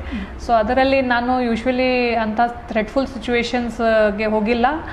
ಅಂಥ ಕಂಡೀಷನ್ಸ್ದಲ್ಲಿ I used to have proper security. ಒಂದು ಎರಡನೇದು, ಯಾವುದೋ ಒಂದು ಚಾಲೆಂಜ್ ನಾವು ಸ್ವೀಕಾರ ಮಾಡುವಾಗ ಅದರದ್ದು ಬಿಫೋರ್ ಹ್ಯಾಂಡ್ ಪ್ರಿಪೇರ್ಡ್ನೆಸ್ ತುಂಬ ಇಂಪಾರ್ಟೆಂಟ್ ಇದೆ. ಫಾರ್ ಎಕ್ಸಾಂಪಲ್, ಈ ಕ್ವಶನ್ ಪೇಪರ್ ಲೀಕ್ ಸಂದರ್ಭದಲ್ಲಿನೇ ನಾವು ನಮ್ಮ department principal secretary Ajay Sait sir ಆಗಿದ್ದರು, ಹಾಗೂ ಕಮಿಷನರ್ CPI ಸೌಜನ್ಯ ಅವರಿದ್ದರು, ಹಾಗೂ SPD ಜಾಫರ್ ಅವರಿದ್ದರು. ಸೊ ನಮ್ಮದು ಏನು ಈ ಕರ್ನಾಟಕ ಸೆಕ್ಯೂರ್ ಎಕ್ಸಾಮಿನೇಷನ್ ಸಿಸ್ಟಮ್ಸ್ ನಾವು ಡೆವಲಪ್ ಮಾಡಿದ್ದೀವಿ, ಅದು ಸುಮಾರು 1 year ಪ್ರಾಸೆಸ್. ಸೊ ಅದಕ್ಕೆ ಅಷ್ಟು ಪ್ರಿಪ್ರೇಷನ್ಸ್ ನಾವು ಮಾಡಿದ್ದೀವಿ. ಅದಾದಮೇಲೆ ಅದು ಒಂದು ಒಳ್ಳೆ ರೋಬಸ್ಟ್ ಸಿಸ್ಟಮ್ ಡೆವಲಪ್ ಆಯಿತು. ಅದು ಇನ್ನೂ 5 ವರ್ಷ ಆಗಿದೆ. ಅದು ನೀಟಾಗಿ ನಮ್ಮದು ಕರ್ನಾಟಕ ರಾಜ್ಯದ ಎಕ್ಸಾಮ್ಸ್ ನಡ್ಕೊಂಡು ಬಂದಿದೆ, ಇನ್ನು ಮುಂದೆನೂ ನಡ್ಕೊಂಡು ಹೋಗ್ತದೆ ಅಂತ ಅಂದ್ಕೊಂಡಿದ್ದೀನಿ. ನಾನು ನೋಡಿದಾಗ ನೀವು ತುಂಬ ನೇರ ನುಡಿ ಮಾತಾಡ್ತೀರಾ. ಅದು ಟ್ರಾನ್ಸ್ಪರೆಂಟ್ ಆಗಿರುತ್ತೆ. ಇದನ್ನು ಈ ವೃತ್ತಿ ಕಲಿಸ್ತಾ ನೀವು ಇರೋದೇ ಹಾಗೆ? ನಾನು ಇರೋದೇ ಹಾಗೆ. ಆದರೆ ಈ ವೃತ್ತಿಗೆ ಬಂದ ಮೇಲೆ ಸ್ವಲ್ಪ ಕಡಿಮೆ ಮಾತಾಡೋದು ಗೊತ್ತಾಗಿದೆ. So we talk only where it is necessary. ಅದು ಸಹ ನಿಮ್ಮನ್ನ ದಕ್ಷತೆ ಹೆಚ್ಚೋಕ್ಕೆ ಕಾರಣ ಆಗಿರ್ಬೋದಲ್ಲ? ಇರ್ಬೋದು. ಮತ್ತು ಇನ್ನೂ ಏನು ಡ್ರೀಮ್ಸ್ ಇದೆ ಮೇಡಮ್ ನಿಮ್ಮ ವೃತ್ತಿ ಜೀವನದಲ್ಲಿ? ಬೇರೆ ಏನಾದರೂ ಇದು ಮಾಡಬೇಕು ಡ್ರೀಮ್ಸ್ಗಳೇನಾದರೂ ಇದೆಯಾ? ಇವಾಗ ನಾನು ನಂದು ಕರೆಂಟ್ ಪೋಸ್ಟ್ ನೋಡಿದರೆ ನಂದು ಡ್ರೀಮ್ ಇಲ್ಲಿ ಏನಿದೆ, BMTC is life line of Bangalore. ನಾವು ಬಿಫೋರ್ ಕೋವಿಡ್ ಸುಮಾರು 40 ಲಕ್ಷ ಜನ ನಮ್ಮ BMTC ಗಾಡಿಗಳಲ್ಲಿ ಓಡಾಡ್ತಿದ್ರು. ಇವಾಗ ಸುಮಾರು 22 ಲಕ್ಷ ಜನ ಪೋಸ್ಟ್ ಕೋವಿಡ್ 22 ಲಕ್ಷ ಜನ BMTC ಬಸ್ಸಸ್ಗಳಲ್ಲಿ ಓಡಾಡ್ತಾ ಇದ್ದಾರೆ. ಈಗ ಬ್ಯಾಂಗ್ಳೂರ್ಗೆ ಮೊನ್ನೆ ಲಾಸ್ಟ್ ವೀಕ್ದಲ್ಲಿ ಈಸ್ ಆಫ್ ಲಿವಿಂಗ್ದಲ್ಲಿ ಬೆಸ್ಟ್ ಸಿಟಿ ಅವಾರ್ಡ್ ಅಂತ ಬಂದಿದೆ. ಮುಖ್ಯವಾಗಿ ನಮ್ಮದು ಮೇಜರ್ ಚಾಲೆಂಜ್ ಬ್ಯಾಂಗ್ಳೂರಲ್ಲಿ ನೋಡಿದರೆ ಟ್ರಾಫಿಕ್ ಸಮಸ್ಯೆನೇ. ಸೊ ಅದು ಒಂದು ರೀತಿ ನಾವು ಪಬ್ಲಿಕ್ ಟ್ರಾನ್ಸ್ಪೋರ್ಟ್ಗೆ ಸ್ಟ್ರೆಂಥನ್ ಮಾಡಿ robust public transport system implement ಮಾಡಿದರೆ ಖಂಡಿತ ಜನ ಕಾರ್ ಅಥವಾ ಬೈಕ್ಸನ್ನು ಬಿಟ್ಟು ಬಸ್ಸಸ್ಗೆ ಶಿಫ್ಟ್ ಆದರೆ ಈ ಟ್ರಾಫಿಕ್ ರಿಲೇಟೆಡ್ ಇಶ್ಯೂಸ್ ಸುಮಾರು ನಾವು ಈಸ್ ಔಟ್ ಮಾಡಬಹುದು. ಸೊ ಆ ನಿಟ್ಟಿನಲ್ಲಿ BMTC ಸರ್ವಿಸಸ್ಗೆ ಯಾವ ಥರ ಸ್ಟ್ರೆಂಥನ್ ಮಾಡಬೇಕು, ಯಾವ ಥರ ನಾವು ಫ್ಲೀಟ್ ಆಗ್ಮೆಂಟೇಷನ್ ಮಾಡಬೇಕು, ಅದು ನಮ್ಮದು ಮೇಜರ್ ಈ ವರ್ಷ ಗೋಲ್ ಇದೆ. So that next year by this time ಬ್ಯಾಂಗ್ಳೂರಿಗೆ ಟ್ರಾಫಿಕ್ ವ್ಯವಸ್ಥೆ ಸ್ವಲ್ಪ ನಾವು ಈಸ್ ಔಟ್ ಮಾಡಲಿಕ್ಕೆ ಕಾರಣ ಆಗ್ಬೋದು. ಸಿಯಾನ್ ಚಾನೆಲ್ಗೆ ನನ್ನ ಶುಭಾಶಯಗಳು. ದಯವಿಟ್ಟು ಸಬ್ಸ್ಕ್ರೈಬ್ ಆಗಿ.